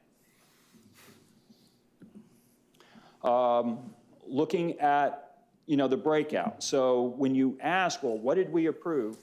I also want you to understand that I was very frugal with your money. I did not hire people who were not going to be value added. And so you could say, I recognize it, having been a career bureaucrat myself, if you don't use it, you lose it. But I was very careful not to hire people in who could not deliver services to your agricultural constituents while I was building those jobs and building the mission again. And so the actual is always a lot lower than the budget that you guys approved, but understand that the bulk of what you have approved has to get actual real technical people into this work and start getting them on the ground. In 2026, as I say, we now have 1.5. I have one more vacancy that it will be the senior leadership development position, and they're the ones that I would envision working the most closely with Kelm, particularly on the conservation easements program that you guys have. They have recognized a need that in order to not be biased on the contracts, they want a third party to do the monitoring on the performance of those contracts, and they've said we would be ideally situated to provide that service. Return on investment. 2023, there's a big gap in leadership. We lost one executive director. It took them a while to hire me back. So the really bizarre thing is that we had been co-located with USDA but with no distinct phone numbers, web page, email addresses, nothing that defined us so that people could find us on the internet, which means we were operating in the 20th century in 2023. When you guys gave us that building, we also pivoted and got a web page set up, and remarkably started getting customer service inquiries through the web page right away. And in particular, in the aftermath of the hurricanes, we started seeing our numbers jump. We started getting referrals for service from Cooperative Extension Service, Swift Mud, and actually even congressional members were saying, I'm getting calls from your constituents, and they would pivot them down to us. And when I get out onto the farm and say, all right, let's start getting you disaster relief. And then I would start pivoting them. USDA, FDEX, Swift Mud, as fast as I could to help them find emergency money.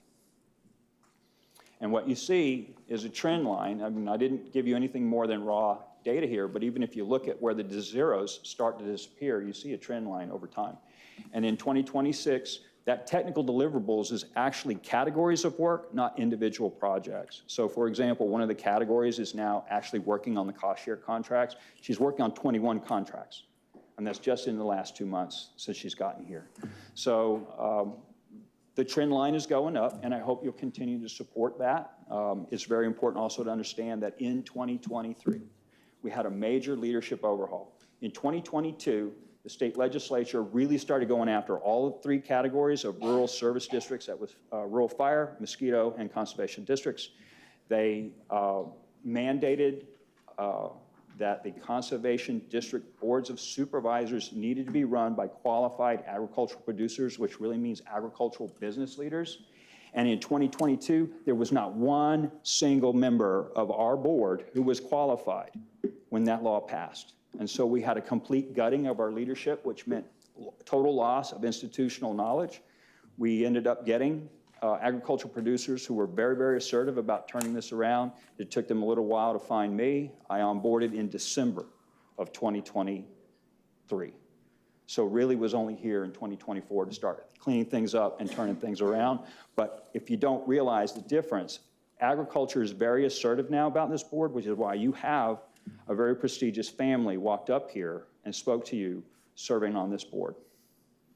So I just hope you recognize that agriculture is taking this conservation district back, and that you guys are going to continue to support what they're trying to squeeze out of this limit.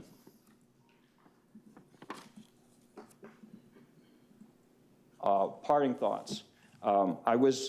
Last year's, this 2026 budget looks a lot bigger because our vehicle is getting to the point where it doesn't start some mornings, and it's been in the shop multiple times. So we asked for a replacement vehicle, so there's a $44,000 tag on there for a one-time purchase of a 4x4 vehicle for field work, and then otherwise there was some money that was invested in getting the building up and running. We're able to host board meetings there, and I have made it known to other folks that if they have small meetings and need to broadcast on a conference hub, we're available to them for that. Otherwise, the budget for FY27 is actually only $563,000. And if you look at the number of agricultural acres you still have, you're only looking at 14 cents on the acre from our service unit. The most recent impact estimate of agriculture to the Hillsborough County economy is actually north of $1 billion now.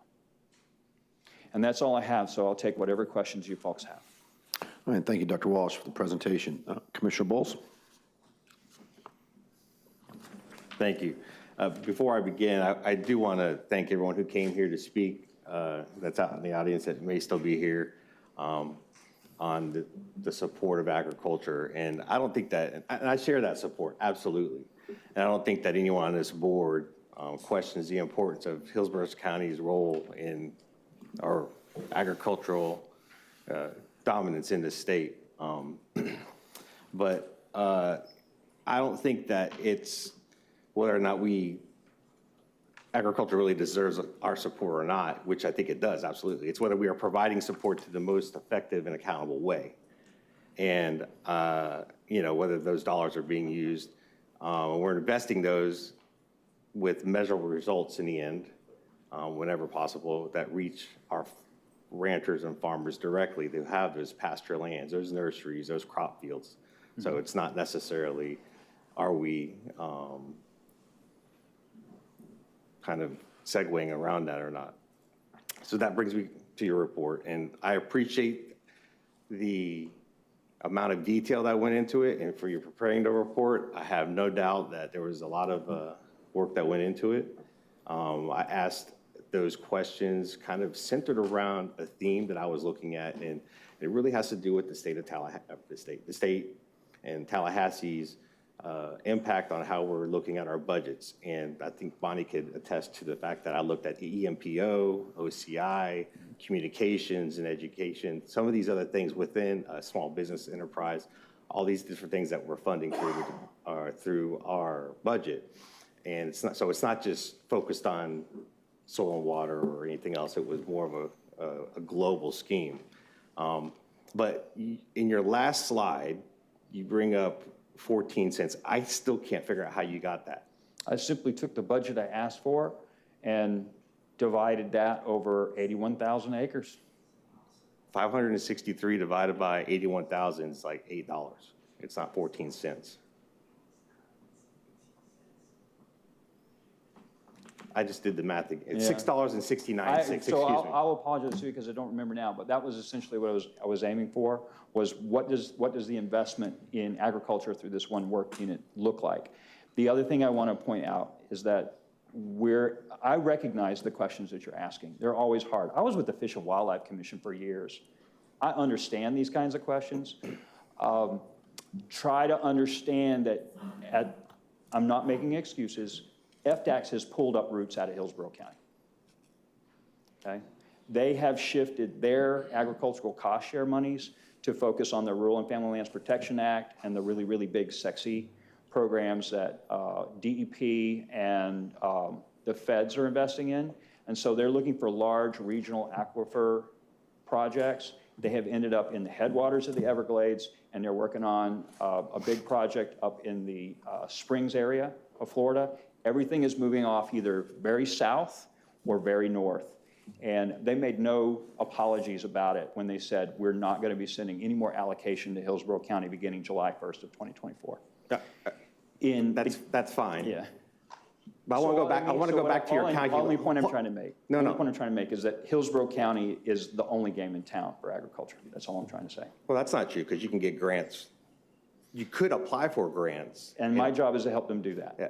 Well, the point being that we're not the only game in town. It should be diversified, I would say. And I think that was kind of the goal. If you look at what this board tried to do last year, I think if you look back at what Commissioner Whistle did, bringing forth the one time per year for any new, and then what we as a board decided to do last year was kind of have a phasing out and looking and kind of encouraging nonprofits, for example, to diversify their funding so that we don't have to be the only game in town for that. So I would say I'm on track with you then. Now I'm following you. And in fact, yeah, that's where we're trying to go. Right. So one of the things that I'm trying to do, for example, is create new for-fee services, which is unheard of with this conservation district for a very long time. When I got hired, I asked them, what does your trust fund look like? And they were like, they scratched, we haven't had one. And I said, well, that's a particularly egregious lack of responsibility considering you've been in place for 80 years, but I will do everything I can to help get you there. So I actually am applying for grants, particularly to get farm equipment that we will not ask. How many? How many dollars? How many grants? How many grants? We're just starting now. So right now I'm working on an NACD grant that's due July 27th. We're so trying one to get grant? That, you got to start somewhere. There's always a first. First thing I tried to do was pivot to a grant with a partner as soon as I got here in 2024. That partner wasn't ready to commit, and we missed that deadline. 2025, the feds completely ground down on the DOJA. I couldn't get any service towards applying for grants because I couldn't even get an entity ID number in 2025. Okay. So there's always a first, and we're there now. So can you tell me, in my June 3rd memo, you agreed it was pretty detailed, because nobody on this board and anyone I can remember in this building has ever remembered soil and water coming before the board. Yeah. And you acknowledge that you're kind of a sovereign entity in a way. We have no control. I'm not comfortable with that relationship, but it is true. But it is true. We have no control over anything you do because you have your own board, you have your own statutes, you're totally regulated. The only thing that we can control, if you want to say it, is the budget, the money. Yeah, that portion of it. And would you agree or disagree that, how many are left in the state? 48?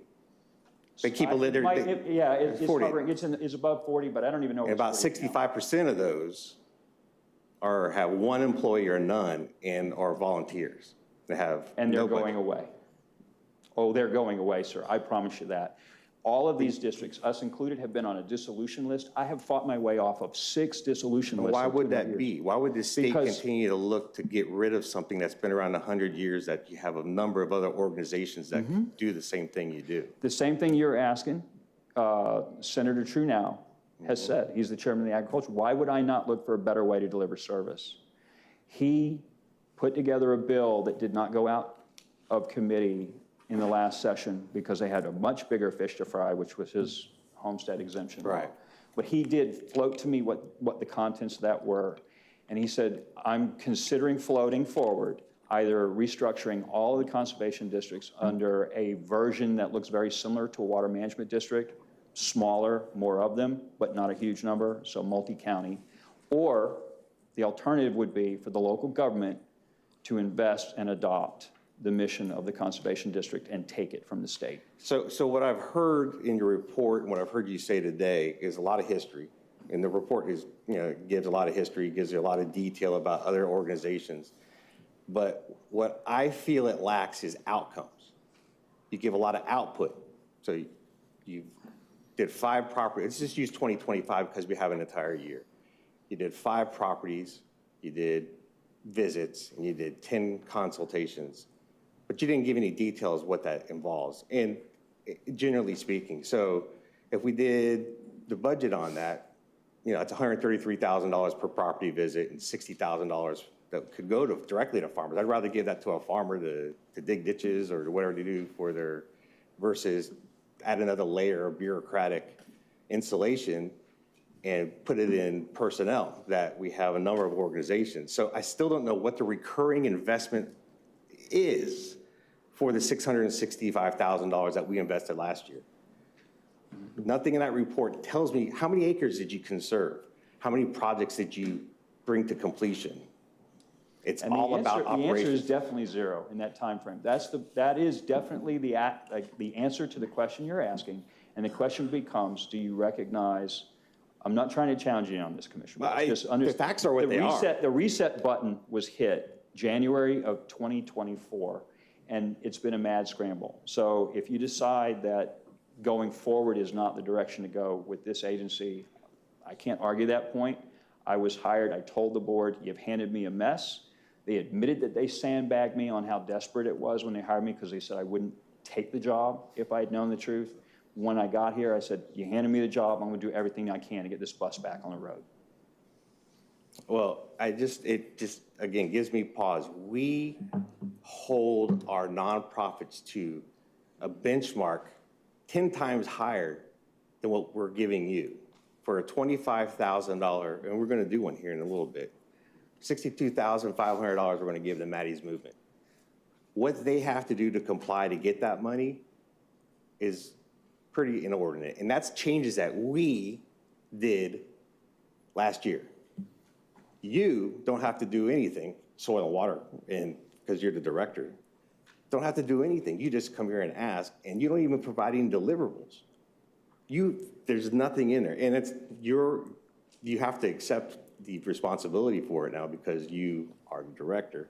Yes. But there's nothing there. One grant being asked for to help diversify, and nothing else, and you're still asking for over $500,000.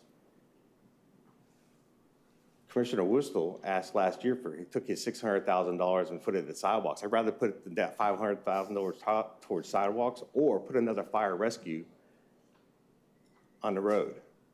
That's how I look at it. Because when I look at it, when there's no deliverables, there's no outcomes, there's no measurable, nothing to measure it against, it really doesn't seem like there's a really good return on investment. And that has really nothing to do with you because you inherited a mess by your own words, it sounds like. But when we look at this, I don't know how we can get past the fact that we're holding people at a different standard than we're holding you, and we have absolutely no control. And at the very least, if this does go through, because I'm only one of 7, we need to have some type of ILA with you that holds you to these measurable standards from this point forward, and that really puts your feet to the fire, that you have to deliver and you have to show that our farmers and our ranchers are getting their money's worth for that, because we don't fund acres, we fund people and organizations. So that's how I look at it. I want to make an offer in that direction. The law allows for an actual appointee from a local government as an advisor to this board. And I think that there's value there, whether it's from the CFO's office or any other department that would help us work on that. Because the state legislature said the same thing. When we went through the OPAGA review, understand, I was by myself practically in 2024, and I'm answering all these bureaucratic questions. We went through an OPAGA review, and they said, get a strategic plan published. We spent a lot of time on stakeholder input to figure out what services would be of value to agriculture, and then get performance metrics. And when I consulted with people on developing a strategic plan from scratch, they said, don't hang yourself with your tie with impossible performance metrics in the first year. So we have a phased approach to our strategic plan, and we are meeting our performance metrics. We are, and I can get those over to you, but they're modest. They're not going to be like these other institutions that came to you that already had well-oiled machines and then just said, if you'll put me on contract, I'll deliver that to your community. We're starting from zero, essentially. But you've been around 100 years. I appreciate that, but that is what I said to the board when I got hired. I said, how can you tell me that this board has allowed itself to get into such an egregious situation when it's been around since 1946? They said, we're new, we're agriculture, we're wanting you to get this moving. And so when they told me, when they hired me, is 2024 is reset button year. Okay. That's what I have to offer you, sir. Thank you. Thank you, Dr. Walsh. A couple other commissioners in the queue, Commissioner Miller and then Commissioner Wilsall. Thank you, Chair Hagan. Thank you for taking the time to come and present to us. And I know it takes a lot of effort and to prepare a report. I also want to thank those that came and spoke on behalf of your organization. I appreciate you taking the time to drive down here. I want to be clear that the line of questioning that I'm about to have is my intent isn't that there aren't people involved that are genuinely supportive of the organization. It's just I'm trying to understand the value. And I think Commissioner Bowles talked to several of my questions, but your reporting is a little bit confusing in the sense that you refer to acreage and then report an output on farm visits. Can you roughly tell me how many farms, big producers to small family farms, are in Hillsborough County? It's somewhere around 2,000 farms. 2,000. Talk to me about what a site visit entails. At this point, without having the tools that I want to develop. I want to know what you have. So we had five. You said you were here in 24 and in 25, and you did a site visit. I can describe one site visit. Very briefly. Yes, ma'am. So I do a perimeter walk. I walk into the interior of the property. I take a look at the issues that the particular property owner is asking me to address, but then I couch my consultation with them in the context of the other things I see. So, for example, because we didn't have a honed mission, I visited properties that were as large as 40 to 60 acres. I even went into some properties that were really— Roughly how long does it take? The size of the property and the issue they're asking. So anywhere from a half a day down to a half an hour. Okay. And you did four in 24. Please understand, that's a non-detailed site visit because we're not writing. Okay, I'm just going by your data reporting, sir. Just going by your data reporting. You did 4. In that year, yes, ma'am. Okay, so you could do 2 a day if you needed to. And we did 9 in 2 years. Understood. That also involves, it also involves customers actually calling us and asking for that. I can't impose myself on somebody else. They have to know I exist. Yes, I see that. You had 33 phone calls in 25, and it looks like 5 phone calls in 24. Okay. Because we're focused on outputs and expenses and budget, I looked deeply into it. I didn't see anywhere on there, somebody mentioned there was attorney's fees and different things like that. That's not in your budget. So the actual expense to this to the county taxpayers is more than your actual budget that's listed because we are outlaying other expenses. Okay. I'm really focused on measurable results, and I like things, especially with an organization this size, meaning it's smaller machines, should be more nimble. I would like to have seen greater changes in the time frame. In other words, I feel it's a little bit deflective, or that you're not owning your responsibility in that. Like, I have personally in my career taken over many small organizations and am able to adjust the sales much quicker than this. So I'm a little confused as to why we only applied for one grant. I mean, in my first year in a small organization, I shifted broken grants. Like, in other words, we had to repay and reapply, and was able to, shift funding from $700,000 budget to nearly $2 million in my first year. So I'm just trying to understand that. So that's my questions for now. I'd like to reserve to speak if I need to again. Thank you. Was there a question, an additional question you wanted me to answer? No, I don't think so. Commissioner Wilson and Commissioner Myers, and then we need to keep moving on. We're concerns behind. Mine will be real brief. The 14 cents comes from 81,000 divided by the 563,000 number. It's just a reverse math. That's where he got 14 cents on the slide. It's probably just a flip of the math. I would just like to point out that I actually called some of the major leaders in the agricultural space to get their opinion on whether or not they found value in it, particularly just because this is the only branch, department, sub-department, whatever you want to call it, of the county that actually participates and tries to help agriculture. I was really involved in the flipping, or rather the rehabilitation of Soil and Water when they transitioned to the board before you were hired. I listened to some of the interviews of the people. One of your competitors was a Puerto Rican gentleman who swore up and down that it was the chemicals, it was the fluoride in the water of Puerto Rico that was turning the Puerto Ricans homosexual. If you didn't know that happened, it did. That was his answer to then Bear McAuliffe, who sat on the board. So I'm glad that they chose you over him, is my point of saying that. All of the feedback to me was that the organization did do basically absolutely nothing for a very long time.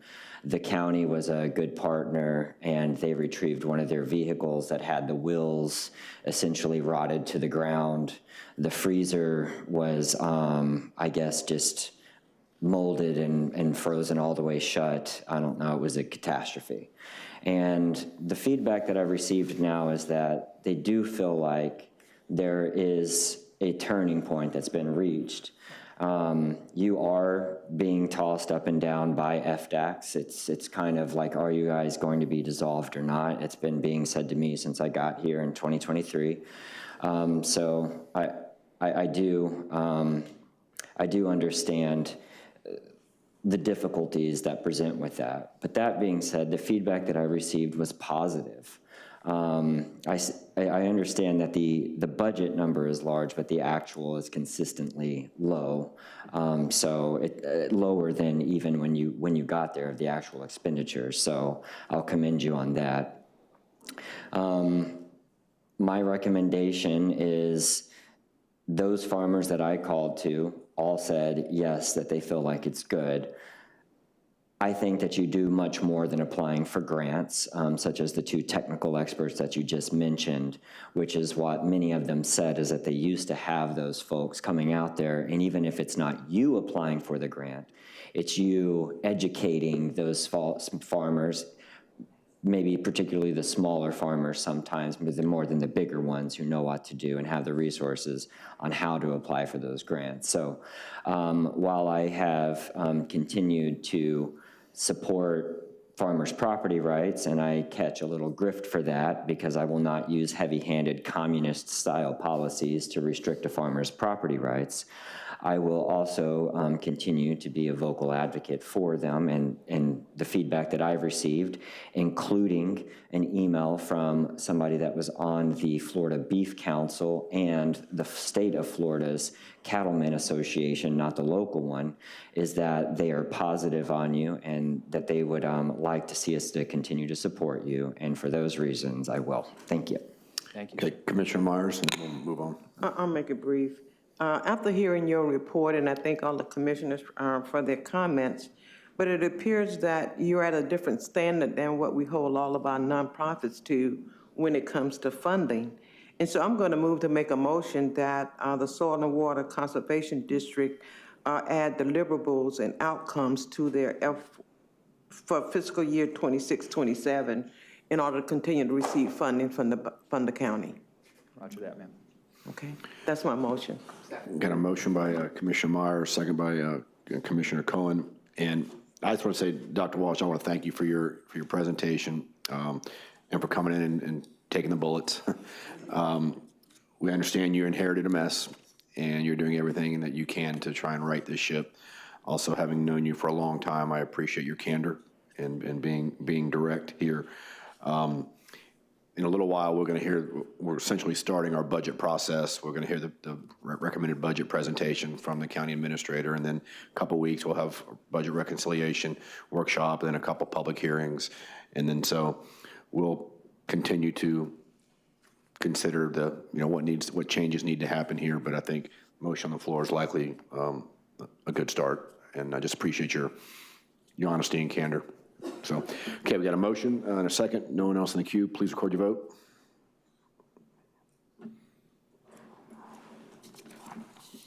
Motion carried, 7-0.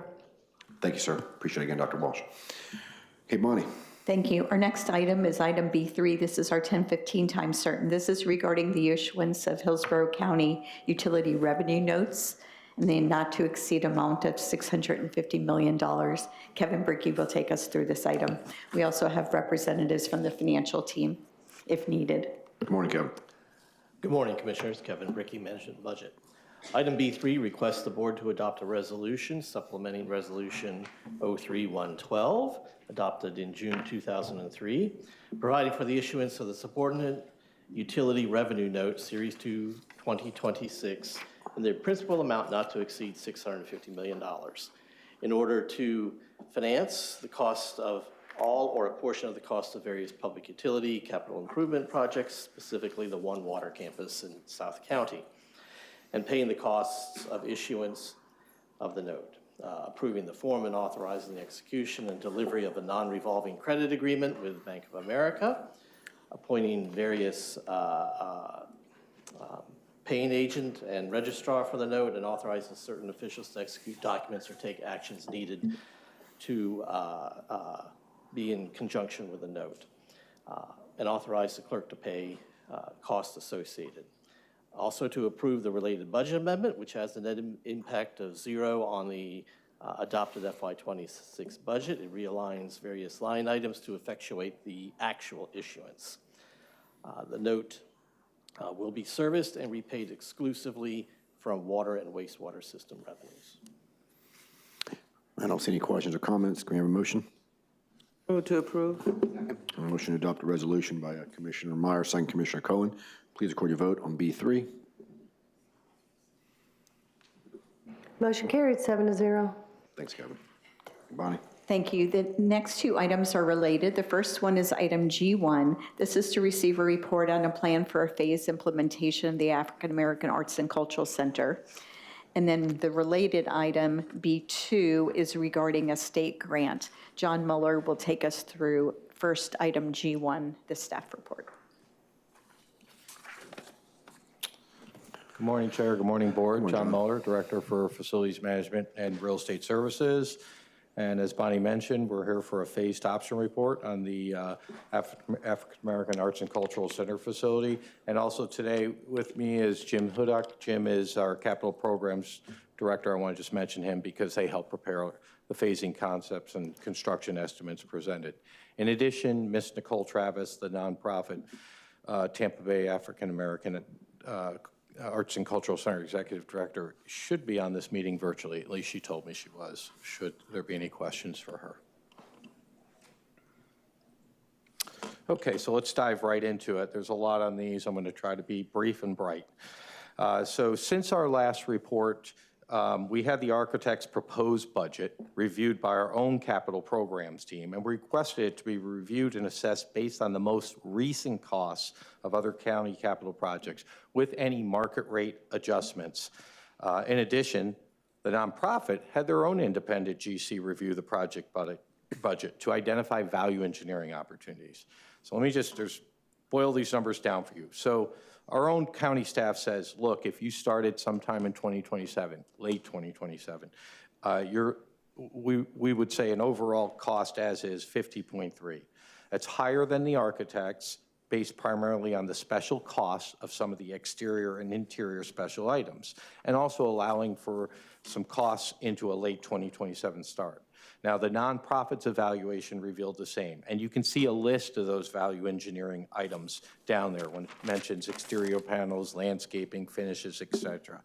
So we took that number and we looked at, let's look at a 3-phase and a 2-phase construction approach. Both phases would exclude the majority of the exterior items, such as an amphitheater and all those finishes. However, a 3-phase approach would leave the second story of a 53,000 square foot building unfinished. You can really see there's not a significant difference, and it would also delay the ability for revenue through programming by not having that second floor finish. So we're going to focus on a 2-phase approach with this report. So that being said, you can see that phase 1, if you break that number, that 50.3 down, would be 42 million with no value engineering. However, we would state that value engineering needs to be accomplished and should be done and could be done in a way to not affect programming opportunities with those specific items we listed. So we estimated the phase 1 cost to be a $39 million budget. So again, just on this slide briefly, just putting this up here to show you that a 2-phase approach would still need a schedule of 28 months. That's for some redesign of the current permit drawings, bidding, and about a 20 to 24-month construction period. The exterior phase 2 items would be 13 months. Of course, that could start, should funding be achieved for that. It could run concurrently in a best case scenario. So let's go to funding here. I do want to note for the record, I had a typo on yours over in the notes across from total public funding, not the amount, but in the notes, it's actually 8.75 million for the in the county's contribution, not 6.75. Currently, there's a total of 28.6 million in funding. However, please let me clarify, this is not yet all hard dollars that sit in the CIP. The 21 million in public funding includes some awarded grants or appropriations that are not yet executed. We won't execute them until there is approval of construction because they could expire. And we would have listed, and we have also listed, included in that total, just under $5 million that the state awarded in the most recent budget. That grant agreement we expect to come to us in the upcoming months for your consideration. We have also listed the $2 million as potential in the previous CIP for the current West Tampa Community Resource Building. That was for major renovations to that building, but the functions of both the West Tampa CRC item and Head Start are being relocated to other sites. So where does this leave the nonprofit to achieve $39 million? Well, as a county, we must continue our state grant extensions, and come January, we'll have to extend our city building permits. We must also execute any outstanding grants, as I mentioned, and the nonprofit must work with the naming rights agreements, the agreement which you previously approved, and the Community Foundation of Tampa Bay to start to secure those pledges. I've highlighted 3 potential sources of non-county funding for the nonprofit to achieve or exceed the $10.3 million to reach a $39 million phase 1 goal. 2103 North Rome Avenue is in a qualified census tract and eligible for new market tax credits.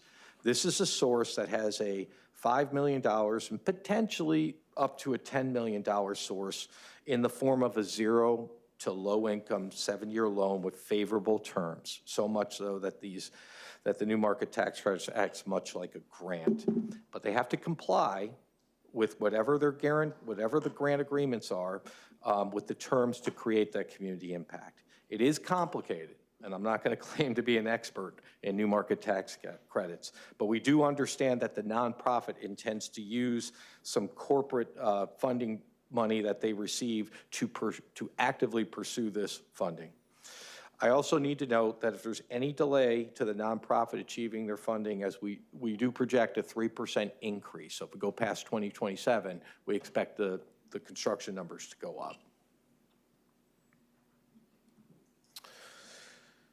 So I wanted to provide on this slide a preliminary estimate of operating costs for a 53,000 square foot cultural facility.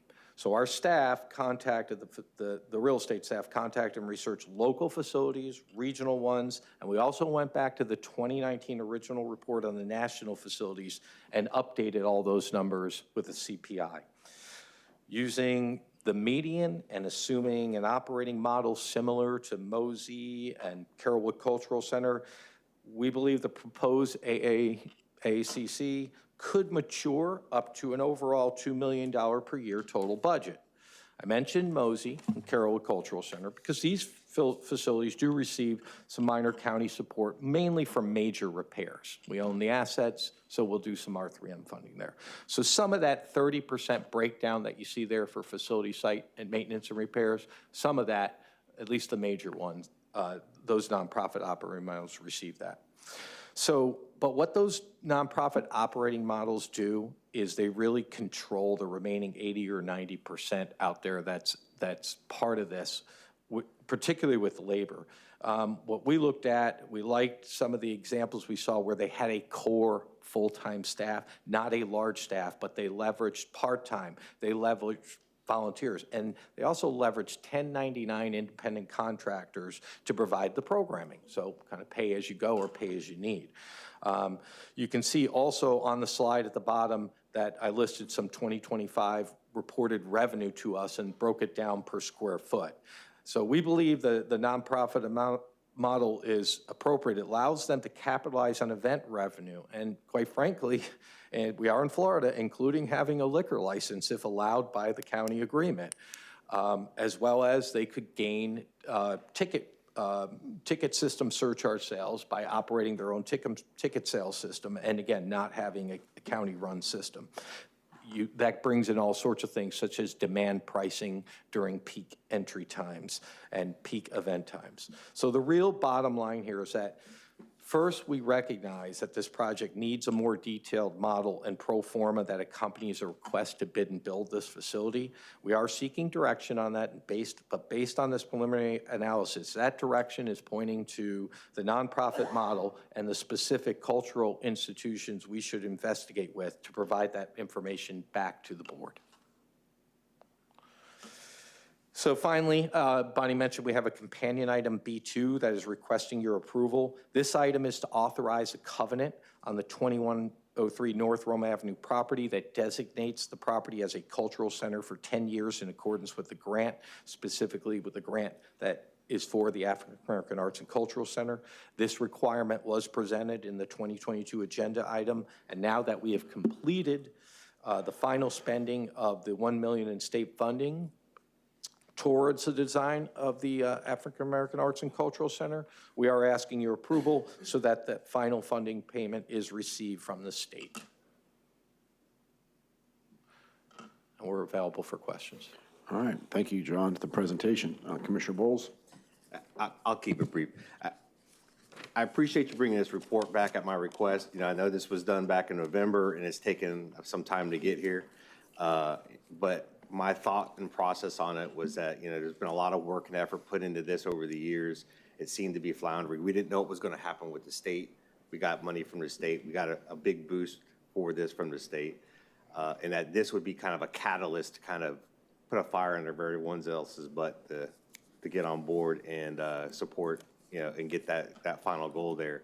Because a $50 million ask is pretty high. You know, the 10 million with the money we have right now, I think was a better way to go about it. And then you could use that to kind of get the other going.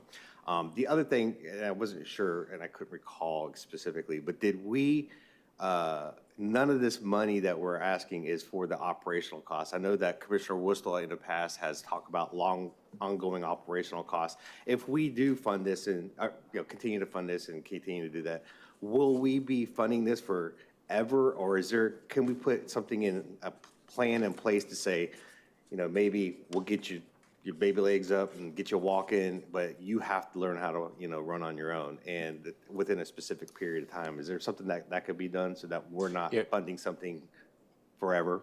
Well, we owe you that. You do have a policy when you evaluate a new facility that requires us to go out at least 6 years and identify what it's going to cost, is there any cost savings from what was there, and most importantly, where is that money coming from? So as I mentioned, as part of the report, I'm kind of leading that direction, asking you for direction, but pointing to a direction I think we should go, which is a nonprofit operating model to actually come back once, if we get that direction, then we'll take a hard dive in that, and you need that information to approve the building of the facility.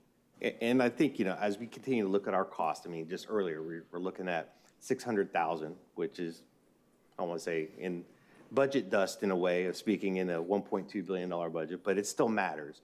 Sure. But the operational cost for things like this going on, I think we need to consider those. Absolutely. And so that, we're not being burdened or encumbered by that forever. Yeah. So I think whatever we could do to set that up to make it happen, let's make it happen. Yeah, as I mentioned, I'll just repeat it if you miss it. I think one of the things about that model with the lease and management agreement is, I would say in general, what we're doing most of the money in, or what we're trying to direct in, is major repair of an asset that we could own one day. I mean, the Mosey West building is an example. We got it back. We got to do some work to it, but we did get that thing would cost several hundreds of millions to build new. Commissioner Wostel. Thank you. Thank you for bringing up the operating. It's what I was going to lead into. Specifically, the board should turn their eyes to policy 3.02.02.08, which explicitly requires that no capital project shall be funded unless operating impacts have been assessed and the necessary funds can be reasonably assumed to be available when needed. Now, I would caution you, Commissioner Bowles, that idea is not the first time that it's been brought up, and the county's bottom line is still negatively impacted by that exact same sentiment of creating a facility for a nonprofit that made promises to operate it and then failed, and they're still on our books with an undue burden to our taxpayers, preventing critical services that we're supposed to be providing with that money. So I don't know, whatever language we used on that one, we shouldn't use again because it didn't work. And I think that that's a problem with agreeing to add anything to the bottom line, is that they're not coming off if they fell. The emotions are going to come out, and then we're either going to raise people's property taxes to pay for it, or we're going to make other existing departments suffer on their budgets. That's the only two outcomes. So the last briefing was that they were originally supposed to pay for the operations, but that seems to have now changed, and that the expectation was that the county would be operating that. Is that still the current expectation?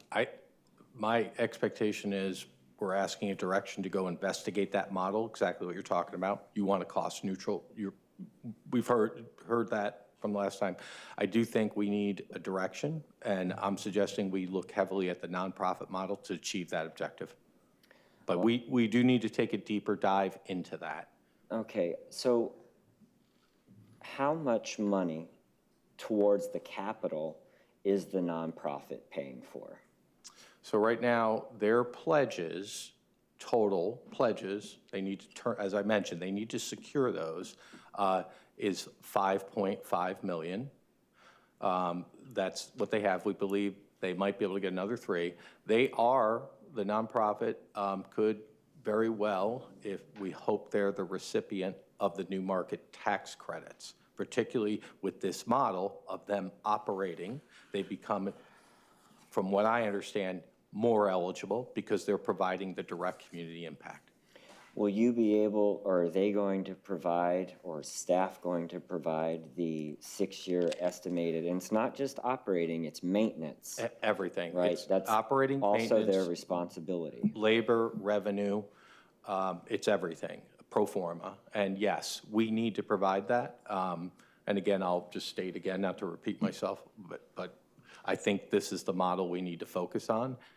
Not a 100% county-run model. How much general funds have we already spent?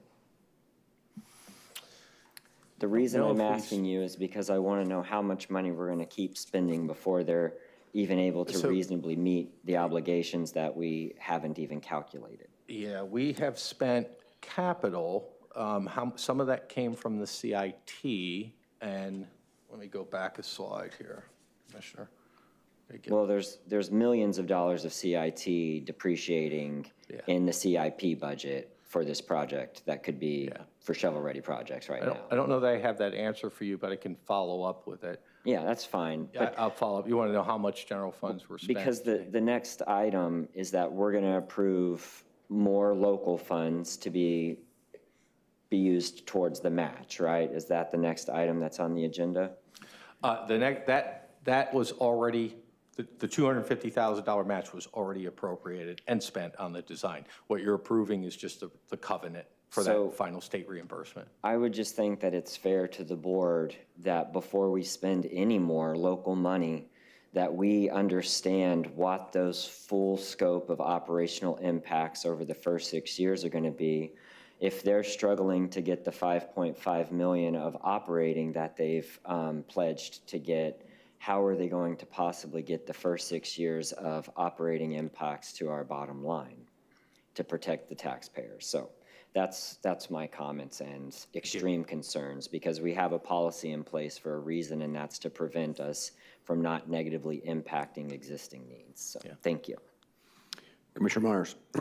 Thank you, Mr. Chair. First, I'd like to thank John and Greg and Hordell. I'm sorry. I just drew a blink on your name. Jim. John. Okay. No, Jim is in the corner. Oh. Okay, Jim Hodak, that's what I'm trying to call him. For your continuous efforts in working on this project. This has been a labor of love for all of us to try to make the African American Art and Culture Center come to fruition in West Tampa. I'm going to make a motion to first accept the report. Okay. I got a motion by Commissioner Myers to accept the report, second by Commissioner Wilstel. Please record your vote. Motion carries 7-0. I'm going to continue. I do hear you all plead of the funding, and we're working extremely hard to continue to raise money in meeting to solicit funds from corporations and foundations in support of this project. So now I'd like to make a second motion, and this motion is to direct the county administrator to realign the $2 million of general revenue funding in the West Tampa Community Resource Center, a capital improvement program project for the African American Art and Culture Center improvement program project as a part of the FY 2027 budget. That's my motion. All right, there's a motion by Commissioner Myers, the second by Commissioner, what's her name again? Commissioner Miller. Don't see anyone in the queue. Please record your vote.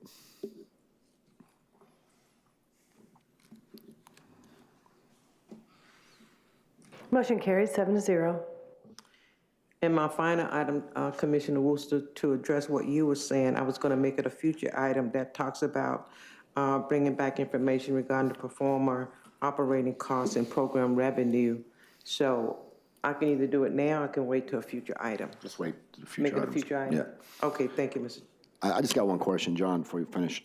I know there's, I guess, additional $10 million needs to be raised. When does a decision need to be made on both whether we're going a phase-in process and on the operational side? When do those decisions need to be? Sooner. Not today, obviously. Not today, but I think phasing, I believe the phasing of the project is appropriate, because we're going to be able to do the core of the programming. And quite frankly, the exterior portions, I'll use the word, are very attractive to donors. I do believe there's a stronger fundraising with the visibility of those. So I absolutely would recommend phasing of the project, and I'm hoping that today's report emphasized that. And thanks to Commissioner Bowles. Operationally, we're going to work diligently. I appreciate Commissioner Myers making that motion, but I believe we need to return back to you in short order, and working with the stakeholder. I'll probably need a few months, but we need to come back with an operating pro forma. Certainly, I would like to have that information before the end of the year to you. Okay. Commissioner Myers, final comment. If Nicole is online to make any comments, she's the CEO. if she's online. Okay, it appears, staff, is Nicole online?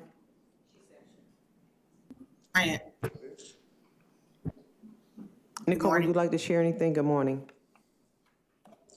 Good morning, Commissioners, Chairman. Thank you for the opportunity. We appreciate the support.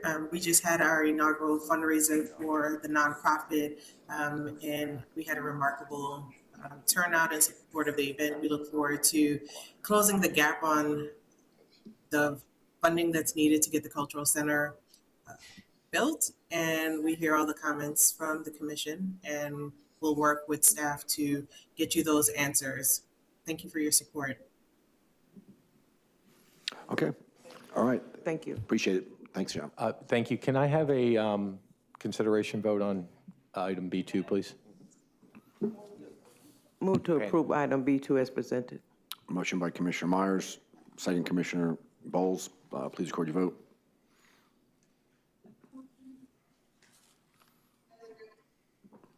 Motion carries 7-0. Thank you very much. Thank you. Bonnie? Thank you.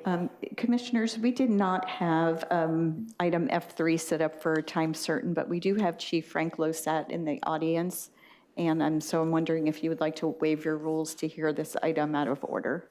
Yeah, we have Second. motion by Commissioner Wilson, second by Commissioner Myers to waive our rules. Please record your vote.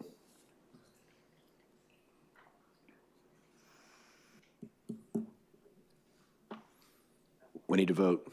Yes.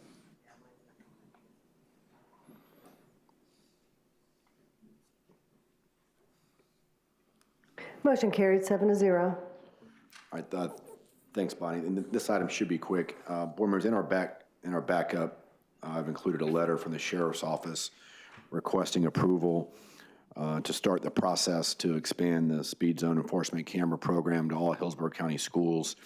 For those of you that were not here, Commissioner Owen championed this program back in 2023, and the board unanimously voted to establish the program. And today, the purpose of today's item is to really direct staff and the stakeholders to work with the Sheriff's Office to come back with a draft ordinance that amends the existing ordinance consisting with state law. And so that's essentially what it is. And like, as Bonnie said, Chief Losat's in the audience if there are any questions on that. But I'll pass the gavel and just make that motion. And then as part of that, what'll happen is they'll come back with the draft ordinance. If we approve it at that time, then we would set the public hearing, the required public hearing in order to approve it. So today is the first of 3 separate meetings if we ultimately approve the item. And Chief, did you want to make any comments?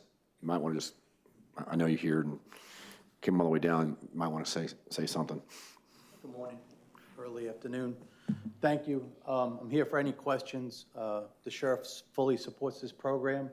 The Sheriff's Office has been all in for the last couple of years on this as we've been moving forward. We've been monitoring red speed, which is facilitating the program along with us. So if you have any questions, I will give you the answers. All right. Thank you, sir, for being here. Commissioner Wilson. Well, I'm going to second your motion that you made. I just appreciate you guys continuing to work on any improvements. I know there's more improvements coming on the lighting just to make it much more clear, particularly on areas like Citrus Park Drive or rather on Ehrlich, Bears, well, it's still Ehrlich at that point. There's some very confusing spots right there, but I'm fully supportive of the initiative, and I really hope that people slow down through the school zones. Thank you. Well, I'm glad you mentioned, just real quick, you mentioned Citrus Park Drive last year. I mean, I don't understand why the speed limit there is 40. Last year,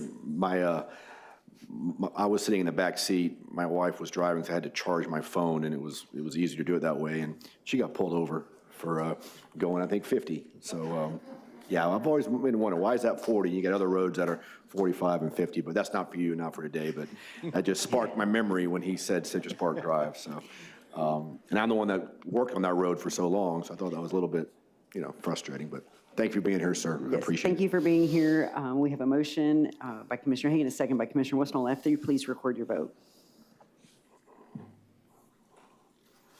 Motion carried, 7-0.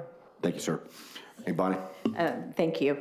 We can now move to the regular agenda, and we're going to bring John Mueller back up here. This is for item B1. This is for $62,500 in funding for Meacham Ag Ed, Inc.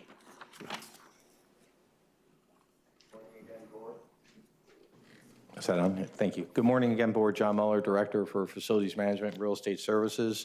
Also here today is Joe D'Alessio with Meacham, the urban farmer here. He's came from work, so to show his appreciation for this request. So today's request is for $62,500 in funding to Meacham Ag. Can I have my presentation up, please? While I'm talking here. This is literally located just up the street from us, if you haven't been there, at 1108 East Scott Street in Tampa. The urban farm, just right around the corner from us. As a note of background, Meacham's urban farm is on school board property, which is leased to Tampa Housing Authority as part of the adjacent Encore development. I note this for two reasons. First, Meacham Urban Farmers LLC was selected by the Tampa Housing Authority to establish and operate this farm in 2018. As part of that agreement, they were required, not optional, required to establish and operate an urban farm learning center for Hillsborough County students. Therefore, Meacham Ag Ed is the nonprofit entity that conducts the educational programming. Second, I'll note that Meacham originally requested $125,000, which included an additional $62,500 for parking, pavilion, and sidewalks. However, in our research, their agreements do require school board approval of such improvements, which we reached out and asked, and were told that those would not be granted. Thus, we are limiting our request to $62,500. In addition to keeping the greenhouses in good working order, for the education tours, these improvements are expected to increase food production capacity by approximately 25% by improving year-round growing capacity and reducing weather-related production losses. I'm available for any questions. Thank you, John. Commissioner Bowles? I appreciate that. This is actually, to be honest, this is a District 6 flagged item that came in before I was elected, and I thought it was, to be perfectly honest, I saw the money and I'm like, what in the world, why do we have this farm in the middle of the city? You know, it was a head scratcher. I went out and visited it. The location, like you said, is right just north of us, and I think it's pretty unique, pretty cool. One of the other things I think is really nice is that we have these food deserts around here. It provides an opportunity for people who may be living across the street in some of the housing there to actually come and have an opportunity to get fresh vegetables or fruits or whatever they are producing there at the time. And I think that is pretty nice. So I was helping getting it through the school board, some of the contract stuff, we kind of helped facilitate that. So that's kind of why I have my finger on the pulse of this. And, you know, I'm glad that we were able to come to an agreement on that. So thank you very much, sir. Appreciate your work on this. Of course. All right, if we can have a motion. Motion, Commissioner Wostel. Do I have a second? Second, Commissioner Miller. Please record your vote. Motion carried, 7-0. Thank you again. Thank you. It may make sense then to waive your rules and take item F2 now, because it is somewhat related to that extra money that was freed up from item Move to waive the B1. rules. Second. Okay, got a motion by Commissioner Cohen, second by Commissioner Wostel to waive our rules. Please record your vote. Motion carried, 7-0. Commissioner Bowles? So the original request that came from the 2024 flag money was for $125,000. As Mr. Mueller just described, that we're only using about half of that money. Since they're, again, this has kind of been already allocated and budgeted for, I wanted to take the opportunity to use that for a really unique organization that helps foster children. And so I'm going to be making a motion, sir, to reallocate $62,500 of that flag money from the Meacham Farms projects to the Madi's movement to support young adults aging out of foster care. This investment will help provide employment opportunities and workforce development that promote long-term economic mobility and independence to those young adults coming forward. Okay, we got a motion by Commissioner Bowles, second by Commissioner Miller. Don't see one on the queue, so please record your vote. Motion carried, 7-0. Okay, Bonnie? Thank you.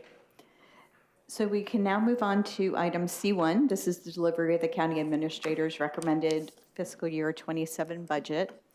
And I'll just say a few words before we do that. The budget books were delivered to your office yesterday, and it has a really interesting picture of the One Water project, because that is predominant through our budget this year, and it actually helps. It's partly what increases the size from the prior year. But today, this is the second year of our two-year budget, the fiscal year 27 budget. It is built around our community's continued growth and the responsibilities that come with that growth. And that responsibility is reflected first and foremost in public safety. And so we continue our investment in the people and infrastructure that keep our residents safe, from our fire stations and related staffing to our partnership with the Sheriff's Office to the disaster preparedness our community increasingly relies upon. And it continues to support a broad range of services that enhance our residents' quality of life and keep our community strong. We also continue to make significant investments in capital projects, transportation, and other critical infrastructure that support our growing community. At the same time, it's important to acknowledge the fiscal environment in which we are operating. Revenue growth has been slowing. It has not been a one-year blip. It's a trend we've been recognizing, and it shapes how this budget was developed. For several years, we have been anticipating some form of property tax reform in Florida and have been budgeting accordingly. Rather than locking in new recurring expenditures that could strain future budgets, we've been deliberately prioritizing one-time investments that strengthen our community, including transportation infrastructure, capital improvements, and disaster preparedness. And that discipline was intentional. It was designed to preserve our financial flexibility. But here's what's changed. Combined with slowing growth in assessed property values, the property tax reform proposal that will appear on the November ballot is far more significant than what we were anticipating. And it does represent a meaningful shift in how the county could be funded going forward, and ultimately in how services are delivered.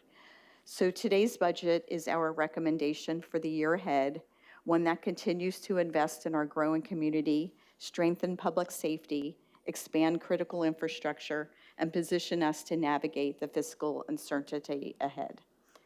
And thank you, and I'll turn it over to Kevin Bricky, our Management and Budget Director, to walk you through the budget and the timetable. And as a reminder, there's no action to be taken on the budget today. And while Kevin's coming to the podium, I do want to thank you and Tom Fessler and the entire budget team for your outstanding work in developing this recommended budget. Thank you, Bonnie, and good morning, Commissioners.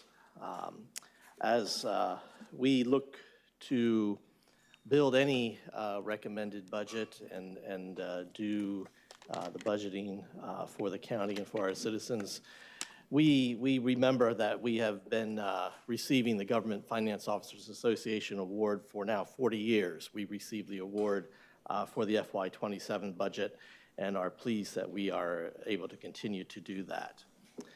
Also, we continue to maintain our AAA credit AAA rating from our three leading credit rating agencies, who have noted the county's economic diversification, its broad tax base, its level of reserves, and financial management in maintaining that AAA rating.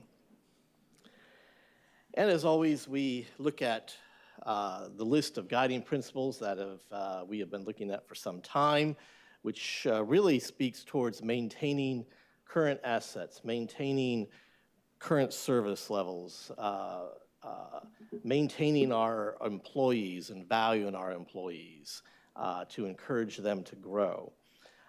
We continue to identify budget savings. We use restricted funds first. And as Madi mentioned, for this budget, we particularly structured the FY27 budget to prepare for possible tax reform. As Bonnie mentioned, we've been anticipating this for some time and have been proceeding accordingly. The recommended FY27 budget is $14.1 billion compared to the adopted budget, which was $12.0 billion. That's an increase of $2.1 billion. And as we break down the budget, the capital, that's our capital improvement program, is the largest area of the FY27 budget at $3.7 billion.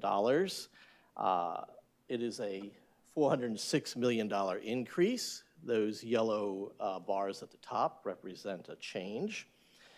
And that is primarily from the One Water project, about $304 million. Reserves are $2.9 or almost $3 billion. There has been an increase in reserves as we look at reserves with solid waste reserves, some self-insurance reserves, water reserves, and some sales tax reserves. Transfers have also gone up by about $400 million. Transfers, as you'll remember, that's where within your budget we move dollars from one restricted fund to some other fund or from a general fund to some other fund. It's an accounting mechanism.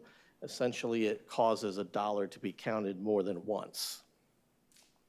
And that increase in transfers is primarily also One Water as we look at the increase in debt and internal service grants of about $475 million. That's a lot, primarily One Water borrowing to support that program, and those transfers are primarily related to that. Other restricted reserves are about other restricted funds, because now we're getting into operating. It's about $1.8 billion, a $221 million increase, which is derived from the operating portions of the CDBG DR grant that the county has received. General funds are up about $45 billion at $1.66 billion, and that's primarily driven by fire rescue and the rescue division. As we turn into looking at a little more detailed on the operating portion, so separating out reserves, capital, and transfers, the operating budget is about a little bit less than $5.1 billion. You see the sheriff's operating is the largest at $698 million. It's a $12 million increase. Debt service, that has risen to a larger bar on this graph compared to recent years. And again, that increase of more than $440 million is driven by One Water activities.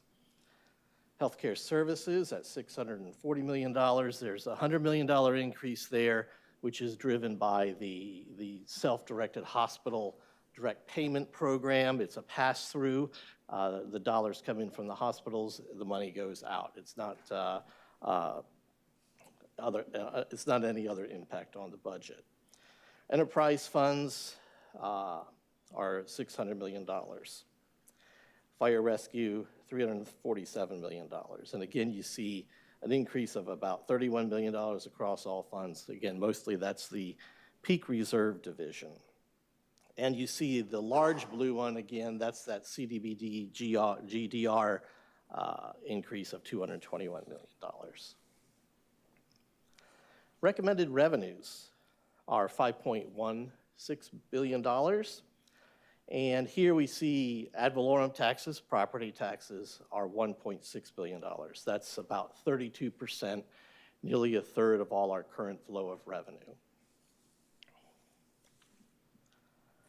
And as Bonnie mentioned, tax revenue growth has been slowing. A few years ago, our property taxes increased at about 15 or 12% and has declined since then. We've been growing at a hair less than 7% in recent years. The June 1 numbers from the property appraiser's office show that there was a 3.4% increase. Since then, the property appraiser has released their July 1 numbers. It's about a 3.9% increase. The interesting thing there is that is the lowest rate of growth in taxable values and in 14 years and below our recent 20-year average. The FY27 recommended budget is built with another millage swap where we're reducing countywide millage by 0.1 mils and increasing the unincorporated millage by 0.1 mils in support of the financial stability of the unincorporated fund, which receives the greatest demands from from population growth. It's where fire rescue is primarily funded. This would be the third year of a millage swap in order to enhance the financial stability of that fund. In this case, this year, the 0.1 reduction in countywide would result in a $15.6 million decrease in countywide revenue. And the increase in 0.1 unincorporated would be an $11 million increase for a net decrease of $7.5 million. When one looks at the impact of a home that's valued at $350,000, in the unincorporated area, the net impact is 0. One millage is decreasing by 0.1, the other millage is increasing by 0.1. For those that are located within one of our 3 cities, it is a decrease of 0.1, and it would be a reduction of $30 on that $350,000 house. As we look at our millage rates, the recommended FY27 millage rate of 5.3608 is about 31% below the peak in FY99 when it was 7.75. Looking at the unincorporated millages, you do see a 10th increase in the unincorporated millage in the graph on the upper right. That still is below current millage rates for the 3 cities. And we do also look at those AAA ratings. We remain one of less than 2% of nationwide counties that actually have a credit rating of AAA among more than 3,000 counties or equivalents nationwide. Looking at our general funds budget, our combined unincorporated and countywide, we have about a $50 million increase or a 2% increase. Again, that $50 million is primarily accounted for by fire rescue, about $29 million, constitutional other elected officials, $11 million increase, and all others are a net $10 million increase. As you recall, the countywide general fund funds services that go to all county residents, whether they're in the unincorporated area or in the 3 cities. That includes sheriff, primarily jail operations, supervisor of elections, human services, affordable housing, medical examiner, pet resources, for example. That operating millage is, in the recommended budget, 5.3608 mils, and is about $1,608 on a home assessed at $350,000. The countywide general fund recommended is $1.6 billion. Looking at the operating portion, the sheriff and outside agencies continue to account for about 55.6% of the operating budget. The unincorporated fund, that funds services that go to our unincorporated residents and unincorporated businesses, the same sort of services that a city would provide in a municipality. Fire rescue, sheriff patrol operations, public works, parks, code enforcement. That millage in the recommended budget, 4.7163, and that's about $1,415 on a home assessed at $350,000. And again, that remains below the three cities' current FY26 millages. And then looking at that unincorporated fund, $924 million. As we've seen recently in previous years, public safety takes about 2/3 of that, more than 2/3, 67.8%, with the fire rescue and sheriff combined. Public works is third at $125 million, and then the others are relatively small. In FY27, public safety and other constitutional officer budgets compared to our general fund property tax revenue accounts for about 80% of that revenue. We expect about $1.4 billion. Sheriff, fire rescue, and other elected officials and agencies are about $1.14 billion. It's 80% of that revenue. Every year we look at our general fund reserves, and as you'll recall, we do keep that between 20 and 25% as per your policy in support of financial flexibility and in support of our credit ratings. We have declined a little bit in the recent years from about 24.2 to the low 23s. In the FY27 budget, we are at about 24% as we prepare for the impacts that may come from property tax reform and give us a little more flexibility. Now, turning towards certain legislative action for property tax reform, first of all, I'd like to talk about the change in the maximum millage rate that taxing authority is able to do. The legislature in the special session did place a constitutional amendment on the ballot regarding homestead exemptions. But the legislature also passed a bill, Senate Bill 4F, which changes how the maximum millage is calculated and considered. Previously, the maximum millage was built on the prior year's maximum millage plus a factor for per capita personal income. Now, the maximum millage rate that a taxing authority may impose by a simple majority is called the rolled back rate.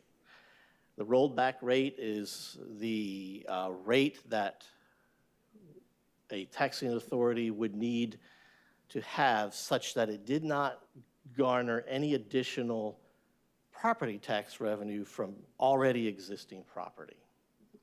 So when values go up, then that rolled rate goes down in order to maintain the same level of revenue. The revenue from new construction would be a gain. Now, within that also is the ability for a taxing authority to levy a rate above the rolled back rate, up to 110% above the rolled back rate. That would need to be done by a supermajority. And currently, the recommended FY27 millage would require a supermajority, primarily due to the millage swap.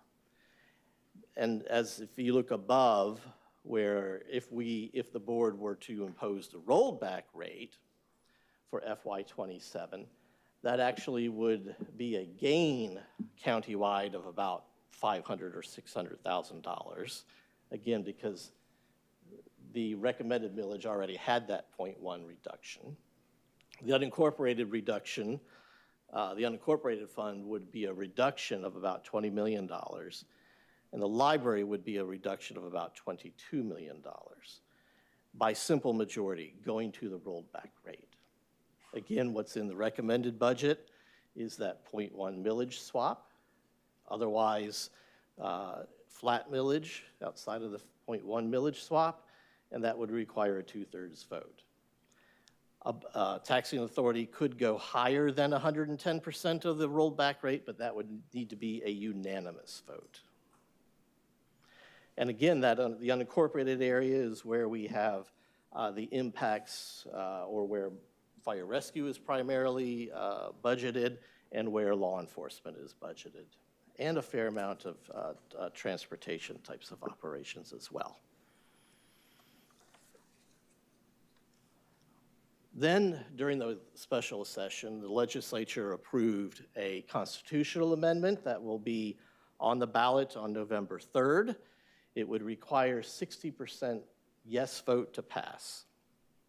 It would increase homestead exemptions from the current $50,000 to $150,000, and that would impact us in FY28, and to $250,000, which would impact us in FY29. Looking at FY29's impact on the right, it's about a $213 million impact to the countywide general fund, $130 million impact to the unincorporated area general fund. Library district would have an impact as well of about $21 million, and our ELAP debt service, which is a countywide millage of about $2.4 million. For our general funds, that's about a 23% decrease in FY29, that total of $343 million.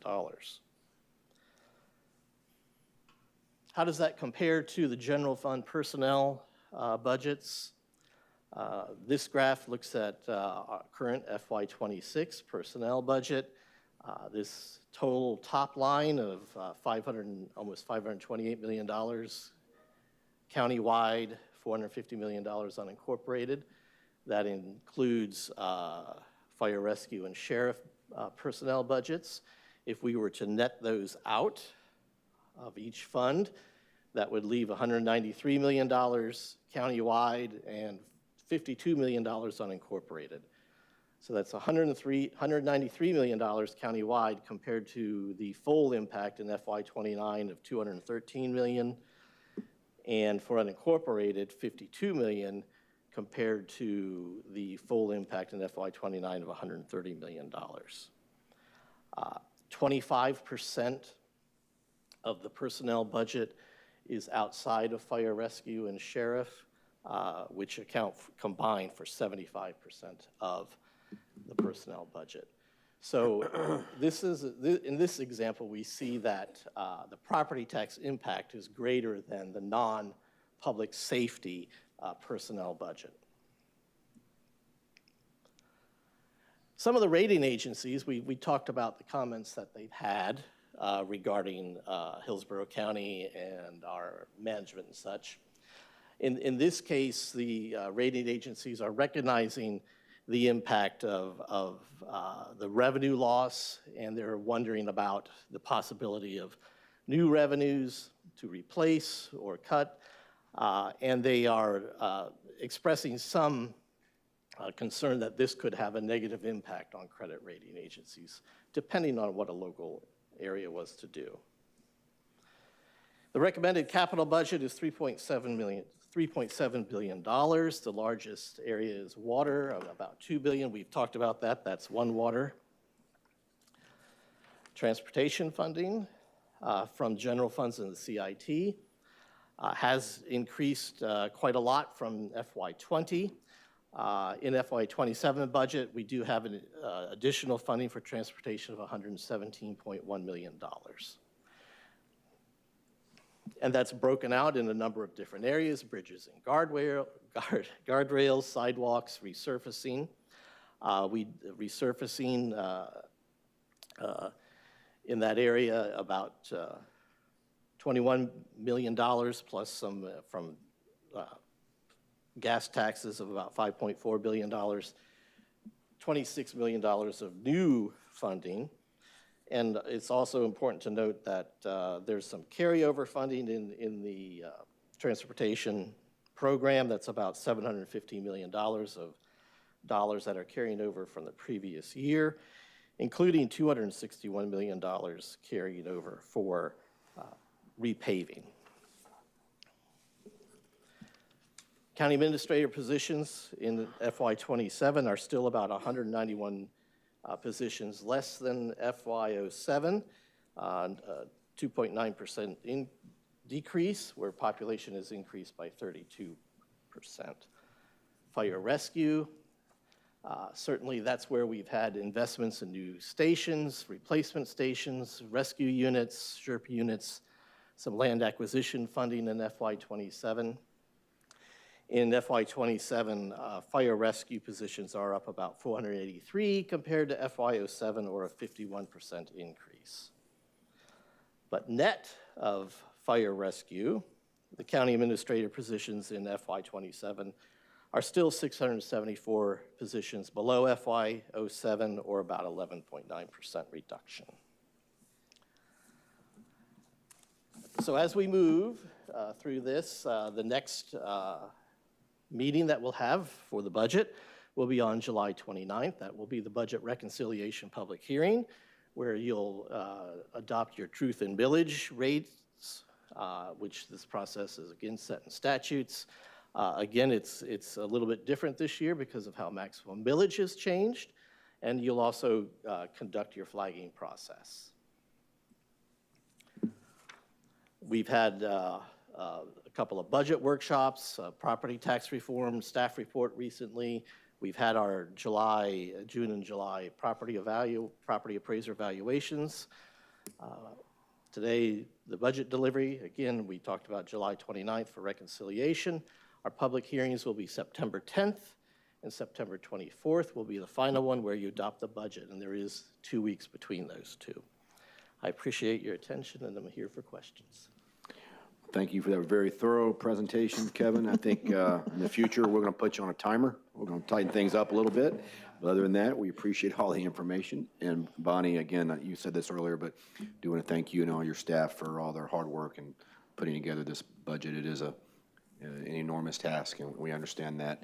Again, we're going to board comments. We're not taking action today, but 2 weeks, the reconciliation is when we'll begin to address any changes or flagged items. But Commissioner Whistle?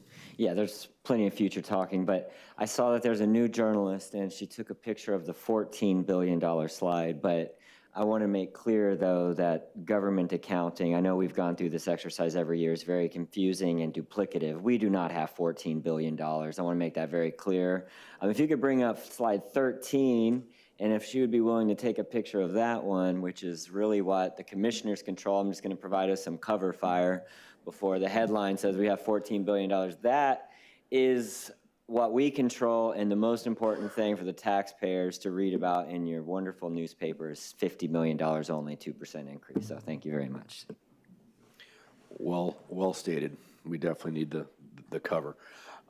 Any other comments or questions? Again, thank you, Kevin. Appreciate it. Thank you. We'll have a robust discussion in 2 weeks. Okay, Bonnie, next item. All right, we have one item. This is one of your board appointments that's available for local hearing officers for red light cameras and school zone speed cameras. And Glenda's here to take you through that.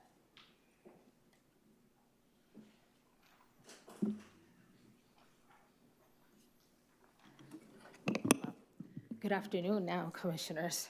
Okay, so we have the local hearing officers for red light camera and school zone speed camera hearings. We have 5 positions, and the terms are for 3 years. Commissioner Hagan, please select 5. 1, 2, 3, 5, and 8. Okay. Commissioner Miller. 1, 2, 3, 4, and 7. Commissioner Myers. 1, 2, 4, 5, and 8. Commissioner Cohen. 1, 2, 3, 4, and 8. Commissioner Cepeda. 1, 2, 3, 4, and 8. Commissioner Bowles. 1, 2, 3, 4, and 8. Commissioner Wostel. 2 through 6.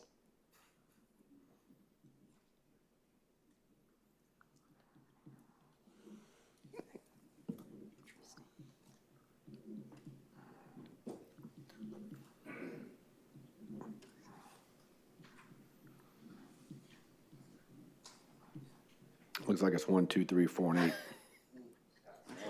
8. Is that unanimous? Yes, 1, 2, 3, 4, 5, and 8.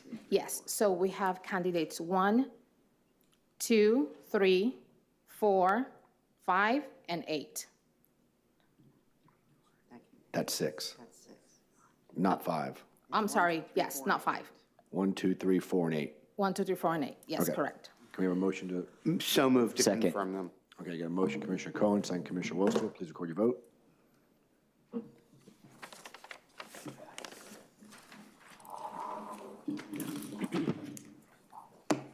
Commissioner Hagan? No. Motion carried, 7-0. Okay, thanks, Linda.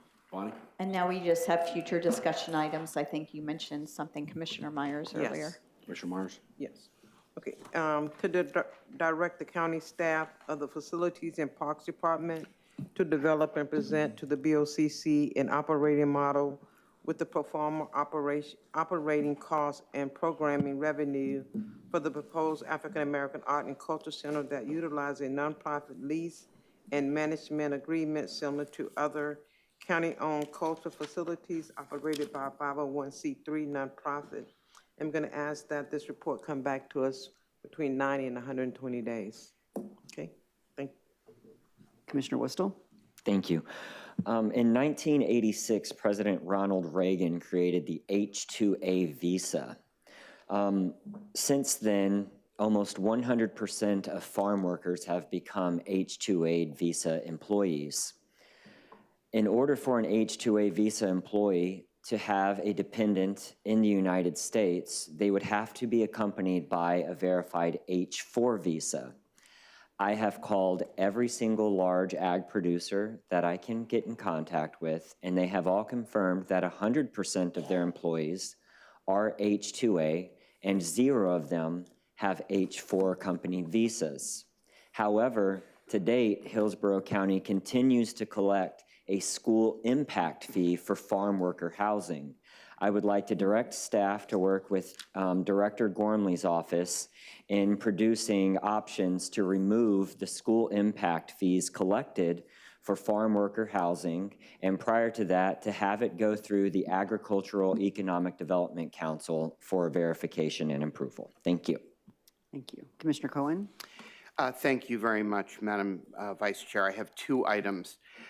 The first is some of you may recall a few months ago that I brought up the item of bad actors related to short-term rentals and the problem of parties and unauthorized and in some cases illegal activities taking place in homes that are available for short-term rental. I've been working with the county attorney's office, and they've been, and code enforcement, they've been terrific, and we have come up with an ordinance. We've been working with stakeholders and neighborhood groups. It is not a land use regulation because under Senate Bill 180, we're not allowed, we're preempted from putting any additional land use regulations into effect. It is a business regulation, and it will create a structure that will allow code enforcement to actually enforce some of the rules against some of those that have been abusing the ability to rent out homes for 7 days. So what I'm going to ask for is a commissioner item to be placed on the agenda on August 5th, where we can present this ordinance to all of you. And then if it meets with your approval or you want to make any changes to it, that would be fine. But the goal would be to set a public hearing for the first meeting in September to consider putting these regulations into place. So I wanted to just alert the board and the public that this will be coming in front of us August 5th. The second item has to do with the fact that at the airport recently, Uber and Lyft and the rideshare services have been authorized to raise their fees incrementally in order to meet some of the rising gas costs and other expenses they've incurred. They did not have a fee increase for a number of years. Taxis are not able to be regulated in the same way. They have to come here because there's no Public Transportation Commission anymore. So I'm going to ask the county attorney to put something on our agenda to create a resolution to deal with that. Thank you. Anyone else? With that, we're adjourned.